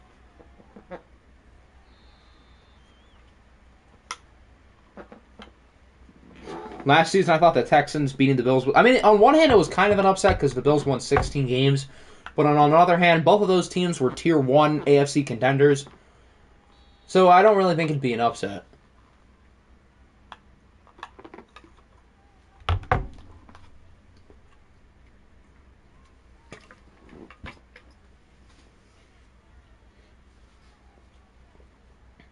Second and 4, wide open downfield is... Who's two? Keenan Allen to the 23.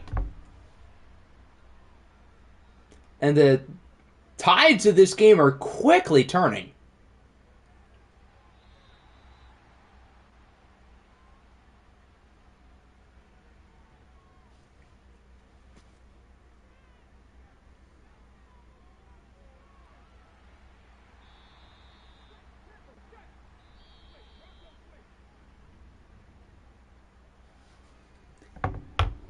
Now the Dreadnoughts are starting to call their timeouts. Ever since you all said Simcast San Antonio, remember they were a good team, and Sean Tucker fumbled the ball. Yeah, this is your guys' fault. You all did this. 3rd and 2, flag. I think it'll be a hold. Which I assume Houston will probably decline. Yep. They should decline it at least. I don't know why they wouldn't. So it will remain a 2-score game. And the Texans can easily get the ball back and score, and they still get the ball back in the second half. So even though the Dreadnoughts have played a lot better over the last 5 minutes, they're still not in a good spot. I should have had K9 and Jettis. You should have looked at the injury report. I guess to be fair, no one really looks at the injury report before making a trade. So I guess I can't really blame you. But Monty's cool. He's fun.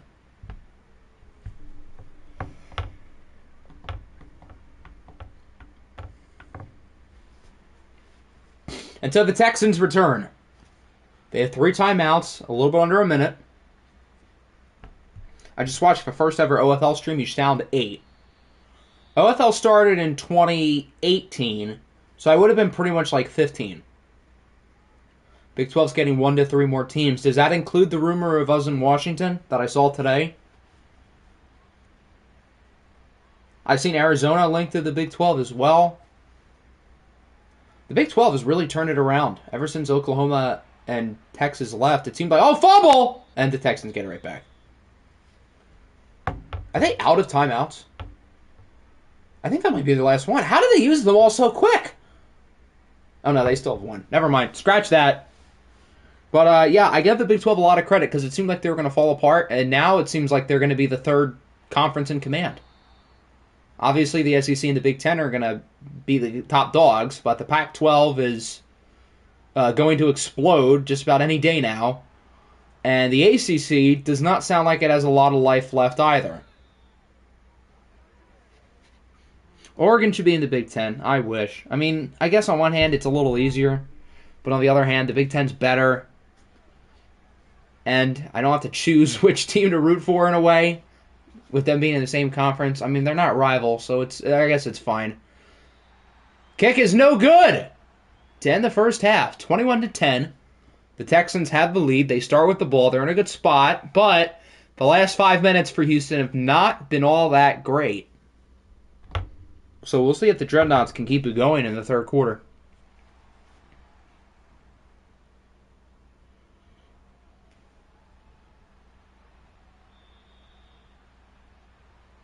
I want to fight Ohio State. You want to fight them like punching? You want to sucker punch Ryan Day right in the nuts?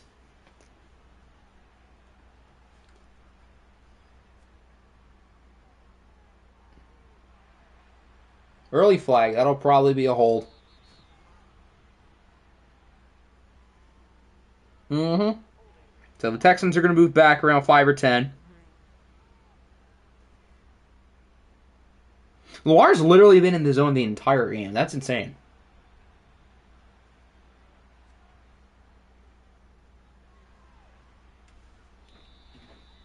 I'm probably taller than you. You were also probably a young child. I say probably. As if that's not already a proven fact. 3rd and 6 now. If the Dreads get another spot. If they get another stop, then they can actually put themselves realistically back in the game. It's a screen because EA, and Sean Tucker loses yards. The Texans had 2 chances at the end of the first half and to start the third quarter to make it a 3-score game, and their offense ends up laying a total egg.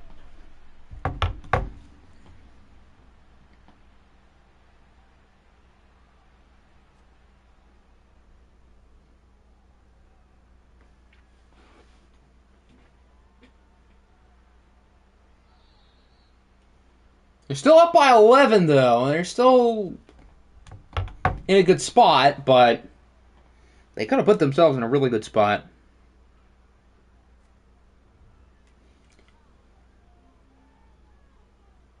Hurts is under a lot of pressure, and he's nearly intercepted. Tre'Davious White should have caught it. Roughing the punter. I wasn't even looking at the punter. Because, of course, whenever something cool happens, I'm looking away. There's a first down. Kyle Pitts to the 38. Their dude just trucked the punter. Oh, yikes.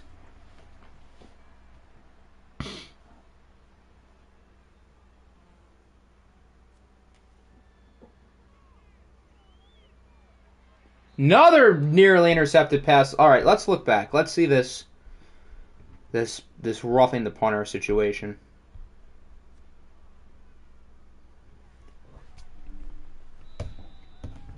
But all right, I'm on the punt. They're going to score a touchdown now that I'm not looking.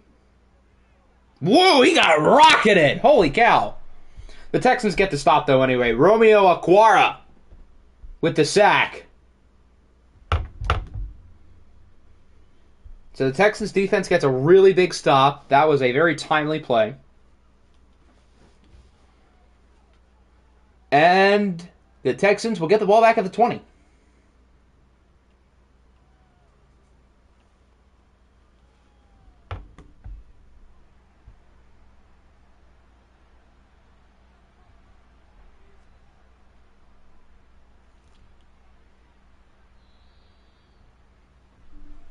These refs are on the San Antonio payroll. Well, better now than the playoffs, I guess. How good is the guy I made for the Marlins? Well, I haven't put the players in, so I don't know.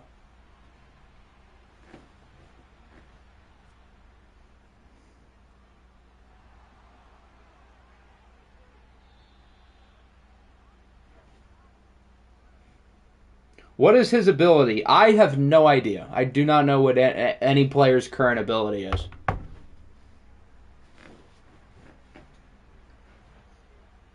Whatever Lamar's ability is, though, it must be pretty good if it's been on the whole game.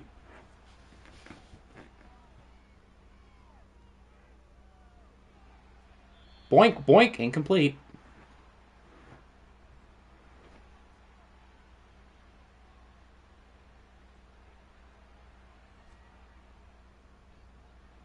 Pro reads. Well, I guess pro reads. Whatever it is to, like, take it off, must be pretty hard. I would assume a turnover would. Lamar has obviously not turned it over. 3rd and 4. He's going to go short. Sometimes all you got to do is go short.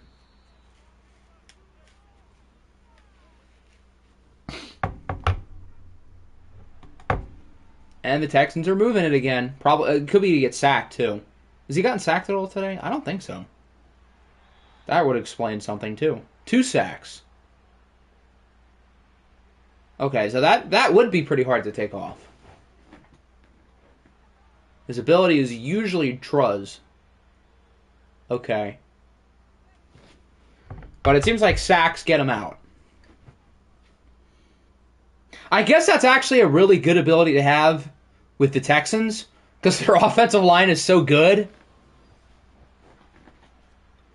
Of course, the guy gets out when he gets sacked with an offensive line that had a 6-week stretch where they did not allow a sack.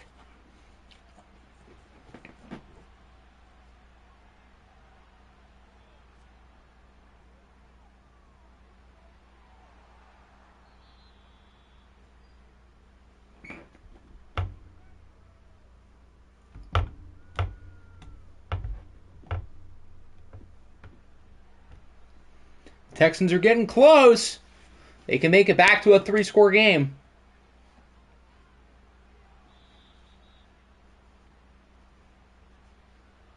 Lamar's ability makes it harder to get out of the zone. Well, then that's a pretty good ability to have.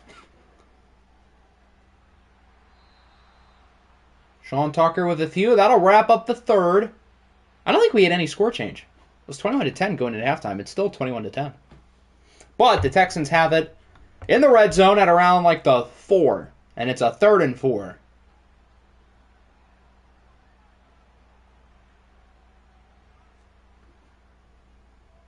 Lamar's under pressure. There's the sack. Danielle Hunter brings him down, and he will keep Houston out of the end zone. And they're not going to go for it. They would have maybe if they were closer, but down at the 11, I don't think they would. No. So we'll see, I guess, next drive if Lamar is out of the zone or not. As it's 24-10.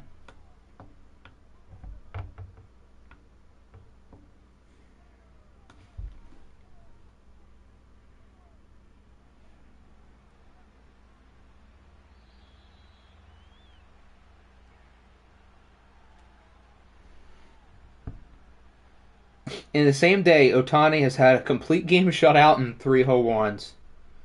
That guy's pretty good. Not gonna lie. Not like the team he's playing against is pretty good, but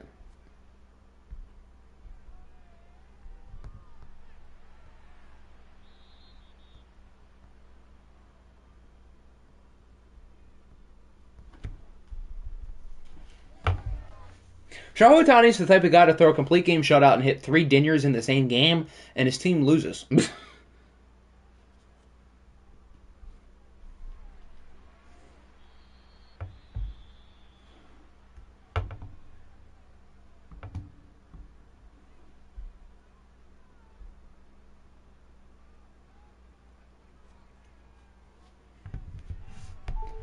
So far, so good for the Dreadnoughts. They're moving it strongly.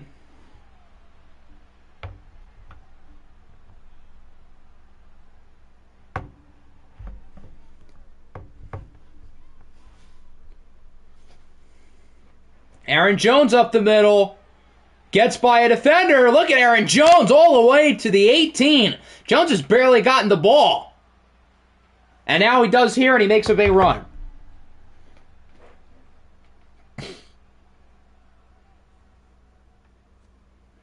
Complete game shutout and a loss. A home run is at least a run. I know, but it's the Angels, so they'll find a way to do it. Even if it makes no sense. Don't doubt the Angels.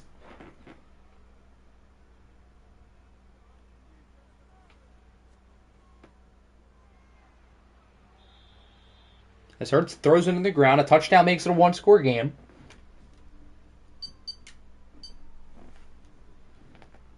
Give Hutchinson the NFC depoy or it's rigged. Well, good thing we only have one Defensive Player of the Year award here, and somebody in the league has 27.5 sacks. They're going to go for it. I respect the call. Make it a 1-score game. Be bold. I like it. The field goal doesn't really do you much. I'd like it a little bit more if you knew where you were going.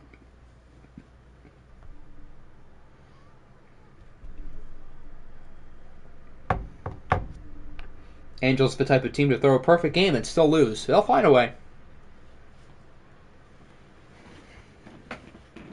They actually could. What if it's like a 10-inning perfect game, but the extra innings runner scores after, like, he's able to move with a couple grounders and sack flies? So with the new extra inning rules, it is possible to throw a perfect game and lose.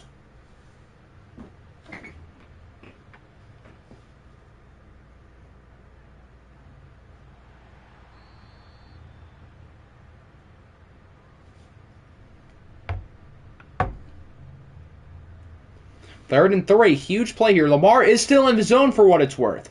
Now, Daniil Hunter is as well, but I guess Lamar needs 2 sacks to be taken out. So in other words, once he's in the zone, he ain't going out. What is with the Sean Tucker slander? We do not slander Sean Tucker here. He is our king, and we love him. Imagine throwing a perfect game and being a losing pitcher. He's meant to be an angel. Oh, it's nearly intercepted. That was close.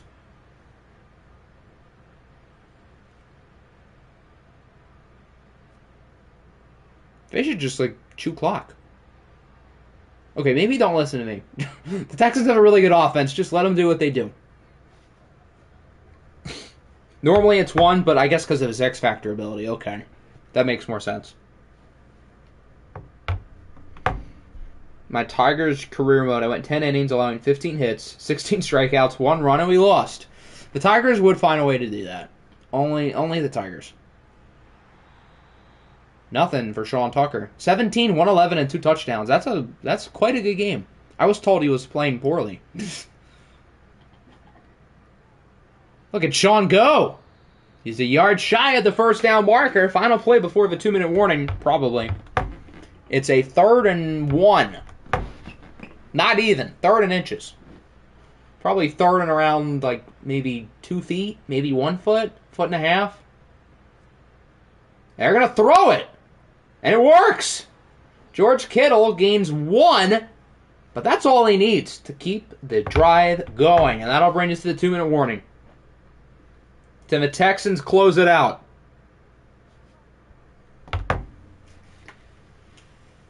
And put themselves in a position where they can still win the division.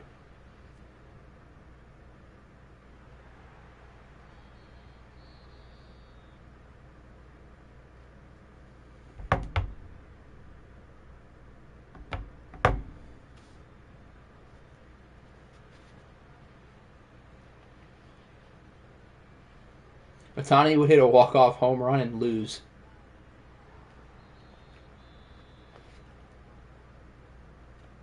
It's Sean Tuck over. Yeah, I think that just about does it. So the Texans will win it. Will they add more points, though? They'll add a field goal. Alrighty, the Texans win 27-10.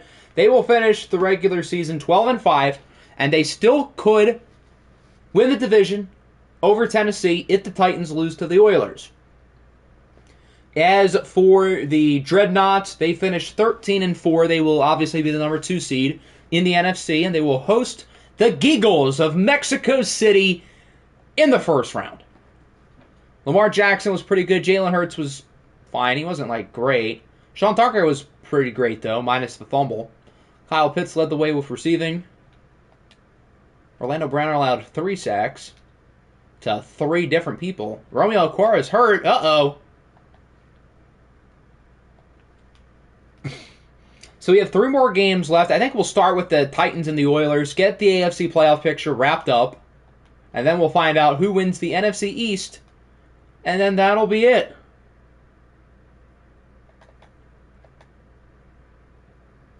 The Oilers are the home team. I guess the D-line switching is how Orlando Brown allowed 3 sacks to 3 different people. And none of them were Rashawn Gary, oddly enough. Titans are a 90. Damn! 93 offense. That's a surprise. I mean, they have a great backfield, but I wouldn't think their receivers would drag them up to a 93.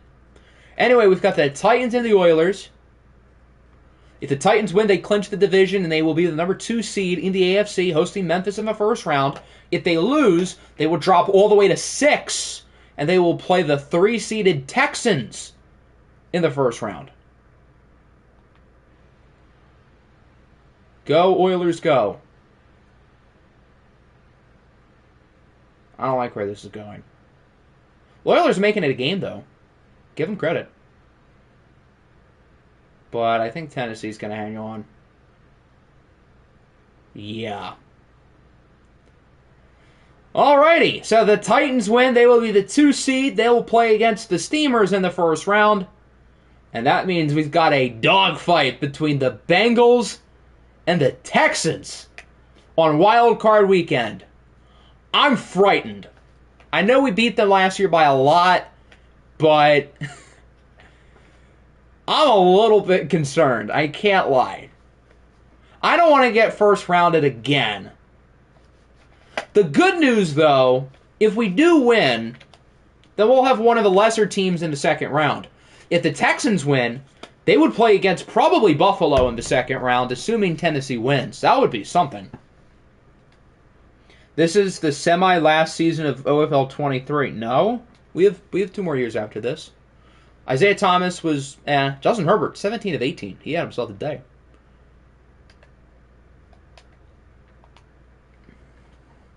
Can I see Dakota Holman's X Factor when we're done? You sure can.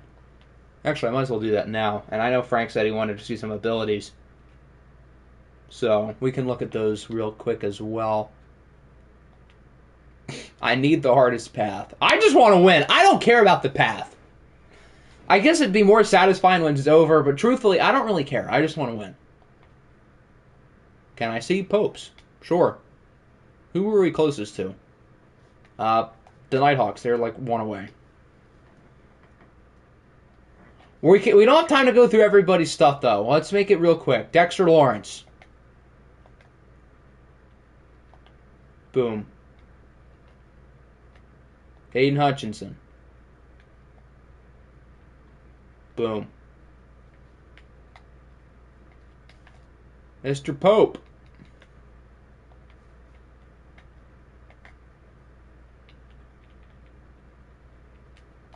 Boom. Commies.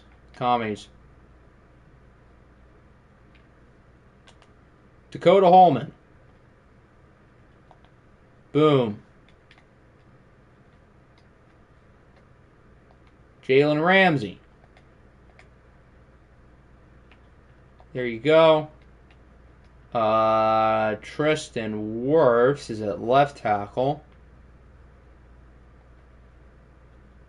There you go. Jamar. Okay. Zach Lawler. And Ben Mixon. Kaboom.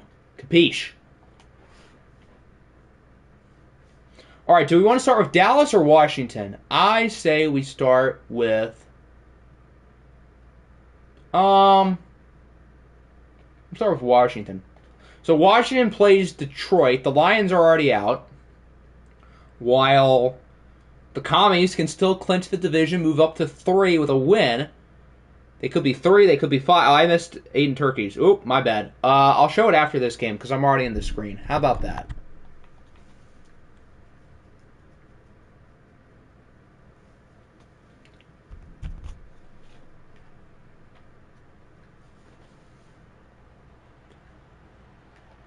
Let's see if Washington can keep their division-winning hopes alive.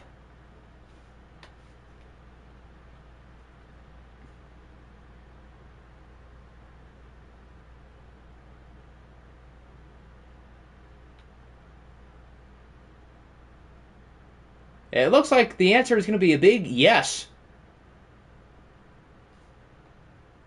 So the Commies get the job done over the Lions, 37-17. So the Commanders will finish the year 12-5. The Eagles officially cannot win the division. So they'll probably be 6. I guess they could hypothetically be 5. And now the pressure is on the Cowboys. The Corkle man with a very good game. He will certainly be an MVP candidate. Caleb Williams finishes off a disappointing second season with a disappointing performance. 4 sacks for Aaron Donald in his revenge game. 2 for Max Crosby, 2 for Jaquelin Roy in his revenge game as well. My stream is breaking. Is that for everyone? Since the weather has been bad over the last half hour, I wouldn't be surprised if it is everyone. Alright, let me check Mr. Turkey.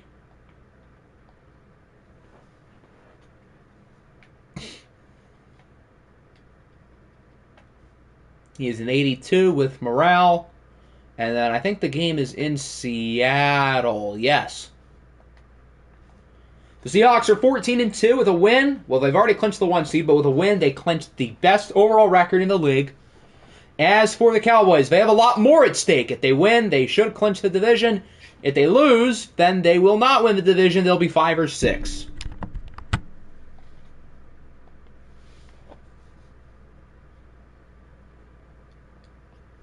The Seahawks are resting most of their key starters.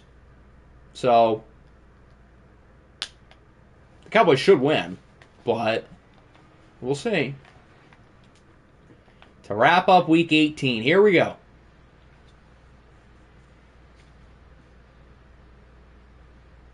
Cowboys with the edge. Oh, wow, this is a blowout. Dallas has taken matters into their own hands. Seahawks had a field goal. And, yeah, it's not going to be enough. So the Dallas Cowboys, if Madden is telling us the truth, have won the NFC East. Dallas will be the 3 seed. They will play against the Eagles in the first round. The Commies will play against the Explorers in round 1.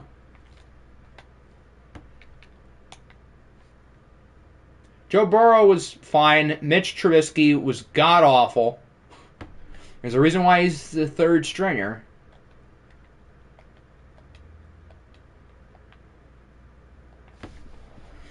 So if the game is correct, we should have Titans Steamers, Bengals Texans, Patriots Snowhawks, Dreadnoughts Geagles, Eagles Cowboys, and Explorers versus Commanders. We've gone through every game, right? Yep. I love how, like, on the right side, every single road team won except for us. The home teams went 4-12 today. Eek. And 2 of the home winners were the Ravens and the Rams. You think I forgot about OFL 20 Mitch? Oh, yeah, you guys... Did you start with Mitch? I don't remember exactly. Oh, well, let's sim. Is the playoff picture correct? Yeah, this is exactly what we expected.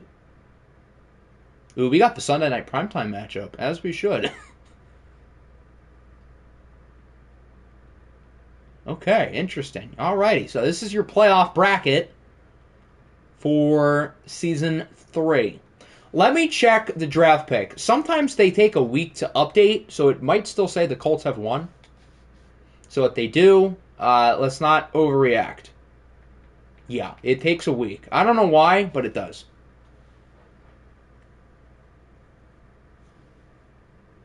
Wait, what? Wait, did Dallas not win the division? Wait, whoa, I didn't even notice that. Okay, so Washington wins the division. They'll play the Eagles, while the Commanders will play against Dallas. No, not the Commanders. I'm slow. The Explorers will play against Dallas. Huh, okay. Did not see that one coming. Why don't we check the tiebreaker? You said that we equaled common opponents. That could have changed in Week 18, though. Because all those common opponents played. Wait, that doesn't make sense. No, it's just the record between common opponents.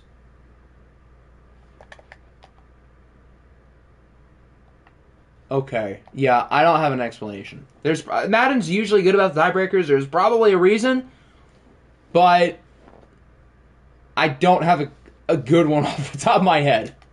All right, let's look at the standings. So, Bengals win the North. Steamers grab the final wild card spot. Titans win the South. Texans grab the second wild card. Bills get the number one seed. Pats get the first wild card. Snowhawks win Tank Division. The Explorers win the North. Dreadnoughts won the South. Geagles got a wild card. Commanders won the East. The only division with 3 teams in the playoffs is Dallas, and the Eagles get wild card spots. And then Seattle wins the West.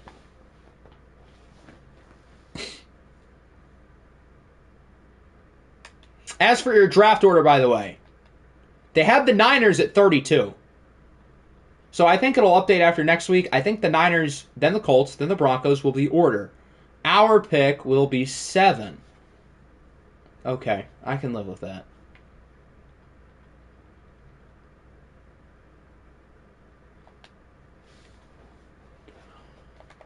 Alrighty.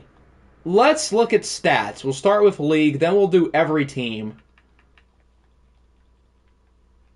Patrick Mahomes led the league in yards, and he didn't even play the final game. Did he lead in touchdowns too? He was tied. Yeah, that might be a hard no for the MVP. Or I guess a hard yes. Mahomes led in passer rating. Jones, Hurts, Lamar were close behind. And then in last place is probably Trey Lance. There's Trey Lance. No one's below him, as expected. Josh Jacobs won the rushing title by about 500 yards because he's him. He did play 2 more games than Jonathan Taylor, but he still averaged 16 more yards a game. So, very well deserved. He's him. The receiving yards lead, the receptions leader is Brian Neal. The receiving yards leader is Zach Lawler. A couple of rookies at the top.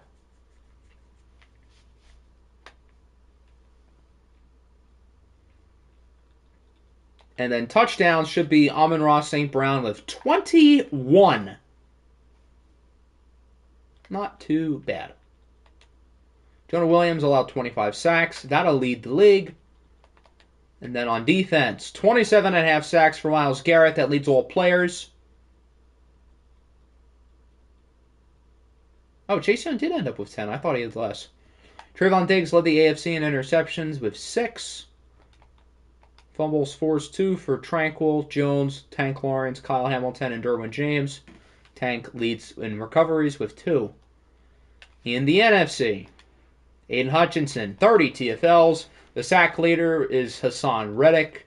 Desmond King with 9 interceptions. J.C. Jackson with 7. Fumbles forced 2 for Bolton, Ward, Wagner, Roof, Cunningham, and Zathan Collins. 2 recoveries for Bolton and Cunningham. Who had the most catches allowed? That's a good question. Tyson Campbell in the NFC. Dante Jackson in the AFC. Was Jason Sanders perfect, by the way? Will he finish the season perfect? He doesn't! He missed a kick! Jason, no! He missed a kick at the end of the year. Jordan Stout was perfect, technically. AJ Cole led in punts, least amount of punts, obviously Ed Oliver. Among starters is Ryan Stonehouse. Here's your kick return touchdowns. Here are your punt returns. Shout out Greg Dortch. We'll go through every team here. Return yards leaders. Yeah, we can do that. Greg Dortch! I think the kick return leader was Brian Neal. This guy can do apparently everything. Alrighty, we'll go in order, so that means we will start with the future OFL Bowl champion, Cincinnati Bengals. Who dey? Hutch is winning Depoy. Myles Garrett has more than doubled the amount of sacks that he does, so short answer, no.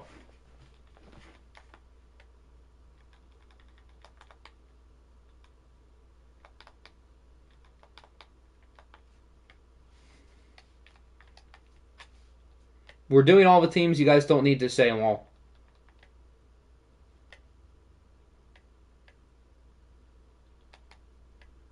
Voter fatigue. He had doubled the amount of sacks. How is that voter fatigue? Would you rather a 27.5 sack season or a 13 sack season? I'm going to pick 27.5. But that's just me.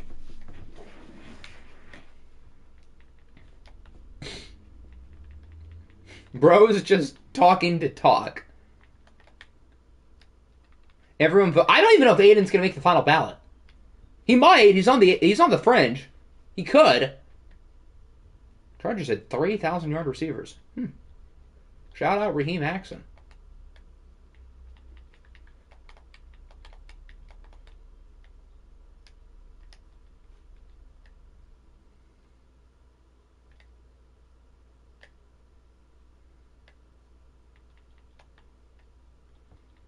Why is Trayvon Walker getting 150 tackles a year? This game is so stupid. The Colts pass rush, oh my lord, that's bad. Did they play the Texans every game? We need to F over Octi. Why? What did I do? What did I do to you? I gave you a team, buddy. I gave you Bo Nix. You're welcome.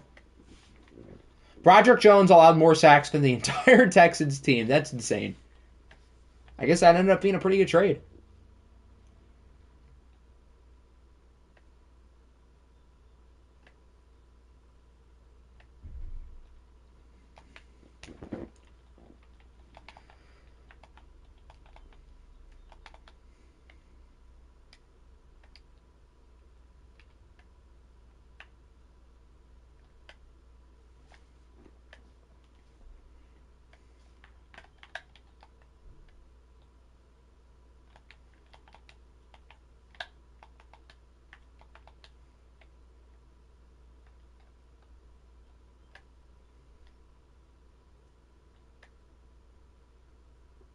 .564 yards as your rushing leader.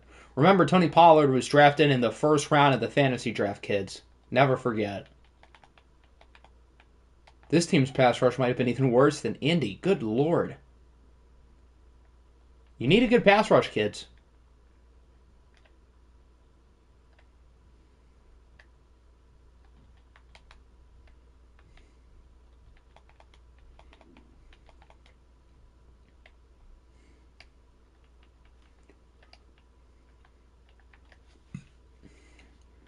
Bryce Young's numbers are quietly really good. Holy hell.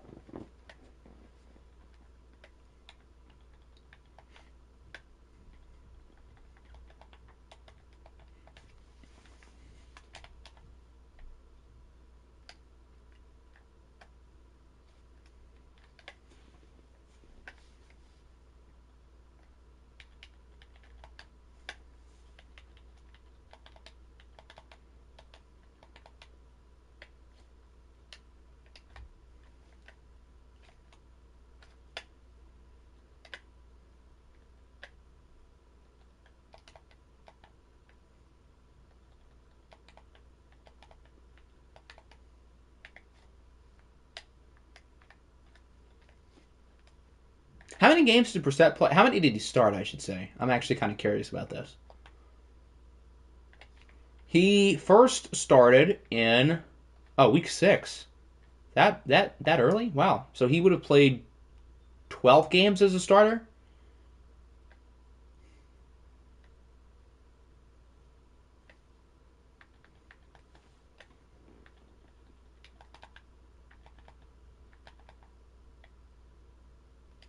Still rooting for your downfall. But why? What did I do?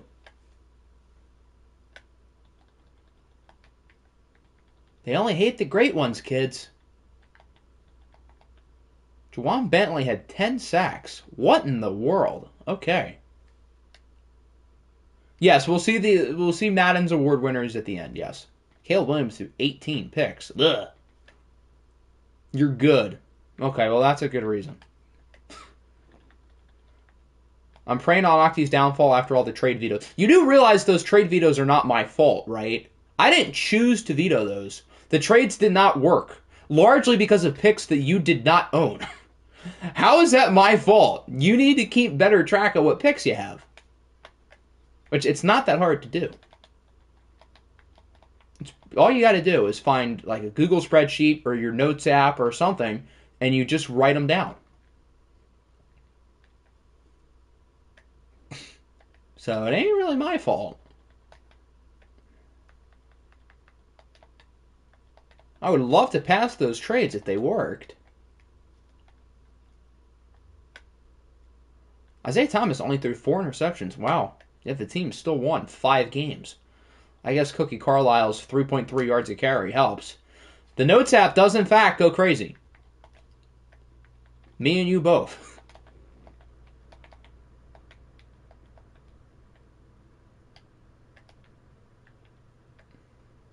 Can we do team stats? Yeah, we can quickly look through team stats along with awards.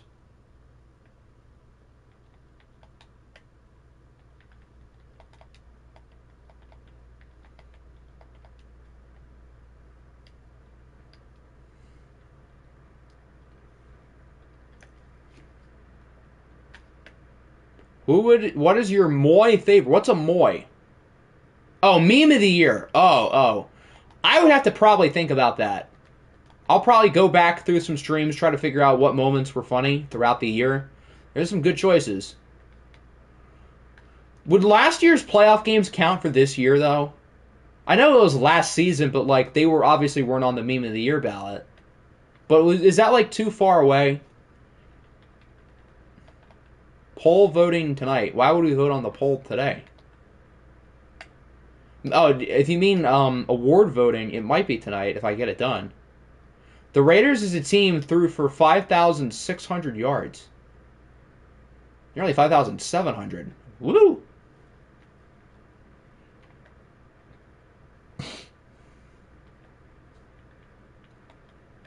So if the Raiders stuck with one quarterback, they probably would have broken the passing yards record.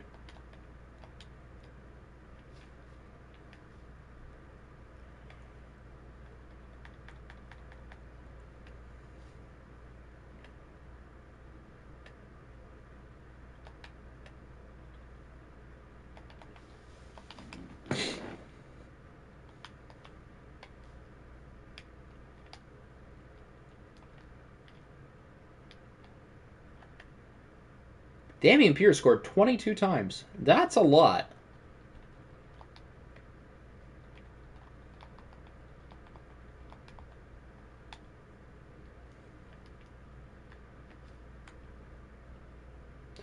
We have not watched Columbus. Of the playoff teams, we have not watched Columbus. We've not watched the Titans. Yeah, we've not watched the Titans all year. That's insane. Have we watched a full New England game this year? And then we have not watched the Snowhawks. And oh my God, Zach Wilson threw for 38 touchdowns? Since when? Oh my Lord, I thought he would have thrown for like 25. 38. Good for him. I was not expecting to see him throw for 38. Okay. I know he's got some good physical abilities. He's got a strong arm. He's pretty fast, but like, jeez.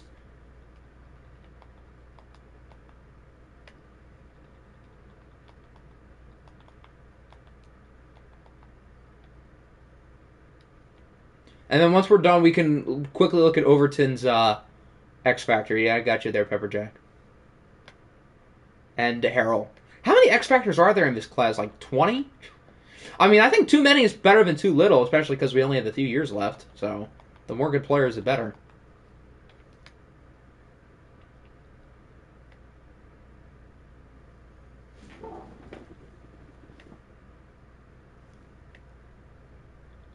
$3,000-yard receivers, including all the Zach Lawler stuff. Watch is a different type of beast than Sin. That's true. I can't really argue with you guys being the team to beat. Even though you're the 5 seed, it's like I would put Dallas in tier 1 of contenders.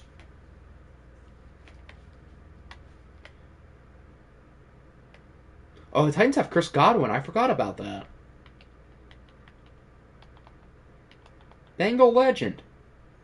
And then last but not least, we've got Minnesota.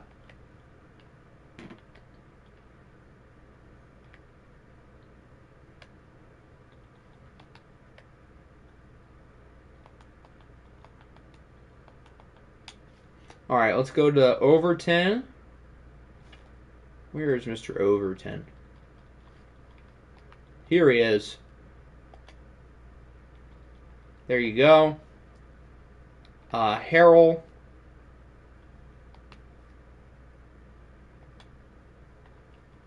There you go. All right, now we'll look at team stats. Most offensive yards is the Dreadnoughts. A lot of teams you'd expect here at the top. All these teams, for the most part, are really good. And then the Colts are last. Shocker. Most passing yards is the Raiders. Least is the Broncos. Most rushing yards is the Cougars, followed by the Bengals. It's the Josh Jacobs effect. Did I do your corner changes? Yes, I did. Marshall Lattimore was moved down to 3 and put in the slot. Chargers are the least. Points per game is Seattle. Again, a lot of really good teams here, as you'd expect. Now we get to the bad teams. You need to score points to win. Passing touchdowns, the Raiders had 50. Least is the Broncos. Rushing touchdowns, the Bills with 36. How'd they get 36? And then the Lions, Chargers, and Jets at the least. First downs is Seattle. Least is the Colts. The Bills led in defensive yards. Wow, the Steamers were third. The Nighthawks were quite high in terms of offensive and defensive yards. Yet they went 7 and 10.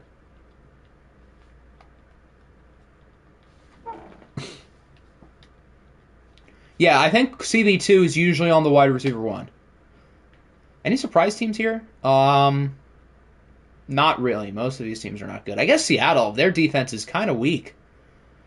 The most amount of passing yards is the Cougars. The least allowed is the Steelers. Desperados allowed the most rushing yards. The least was the Bengals. So we are literally like the best rushing team on both sides of the ball ever. Points. Bills allowed the least. Again, mostly good teams here at the top. Seattle does not allow a lot of points, but they do a lot of yards. That's interesting. And then the most points allowed is Austin. Sacks, 72 for Buffalo. Wow, we're second? I guess we did have 3 double-digit sackers, including one guy with 27.5. And then the least amount, with 15, is the Desperados. Fumbles, 10 with the Dreadnoughts. Interceptions, 19 with Dallas. Least amount, quite a few teams had 0 fumbles. And then interceptions, the Broncos with 4. Denver forced 4 turnovers all year. Yikes. Third down, the Dreadnoughts at the top. Where are we? Wow, we're kind of low. The worst third down team is the Colts. Who could have seen that one coming? Steelers are the best on 4th down. And the worst is the Rams. 2 points. Wow, the Steelers are aggressive. On 4th down and 2 points. A lot of teams with 100. Some teams haven't done it at all, probably. Dallas, actually just Dallas, and the Bills. Red zone, Seattle and the Explorers are at the top for offense. And at the bottom, we have the Monarchs. Red zone defense. The best is the Cougars and the Bills. While the worst is the Steelers. Bengals had the least amount of penalty yards. Most was the Rams. Bengals had the least amount of penalties. Most was the Rams. Turnover differential. Dallas is at the top with 14. Bills only had 0. Texans only had 1. I almost feel like being lower in the turnover differential as a good team is like kind of a good thing because it shows you're not needing fluky turnovers to help you out. But obviously forcing turnovers helps, so I get it. The Nighthawks are at the bottom, so this is probably why they went 7 and 10. Takeaways, Dallas is at the top.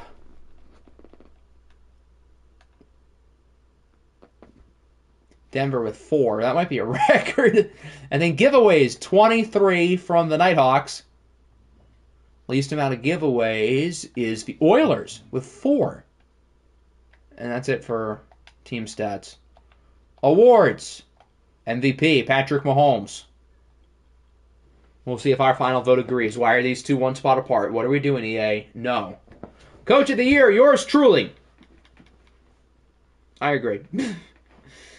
Josh Jacobs wins the Offensive Player of the Year. Depoy Myles Garrett, so we're sweeping those. I like it. Zach Lawler, Offensive Rookie of the Year. Makes sense. Defensive Rookie of the Year, the number 1 pick. Brandon Fitzgerald passes Stephen Chamberlain right at the end. Lamar, best QB. Yeah. Corral at 8 feels low. Yeah, I'd put him above a few guys there. Best running back, obviously, Josh Jacobs. Best receiver, Zach Lawler. Quinn Miners, best offensive lineman. Best defensive lineman, Myles Garrett. If you could show my stats, I showed everybody's stats. Go back a little bit and you should be able to find it. Harold Landry, best linebacker, best DB, Trayvon Diggs. McDuffie in second. Nice. And then Matt Gay wins the best kicker. NFC Offensive Player of the Year, Nick Chubb over Amon-Ra St. Brown. Where's the kid from the Rams? Neil. I'm surprised he's not in the top 10. Hassan Reddick wins Depoy. Aiden Hutchinson's in fourth. See, it would not be biased of me or anything or unreasonable to not have him on the Depoy list.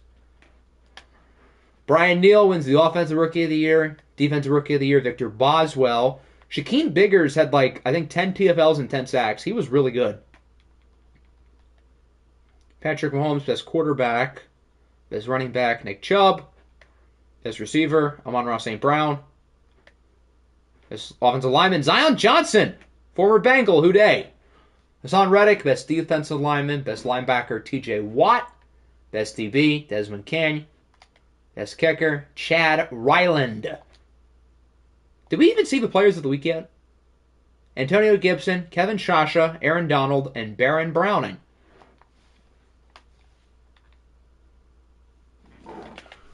All right, let's check the injuries for our playoff teams.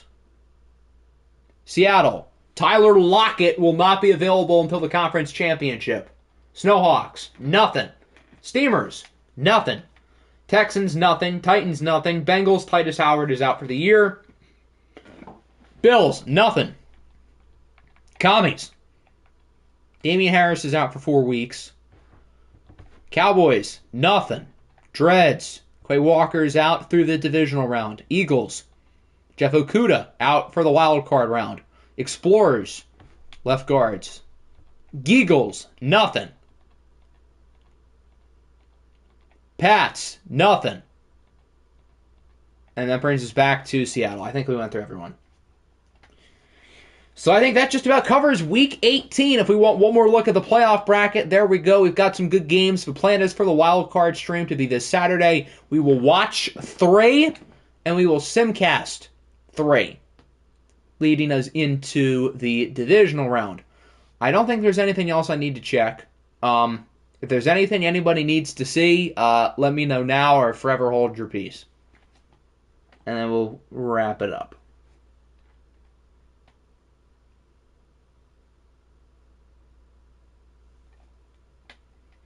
Cowboys 5th seed. Knew last year was a fluke.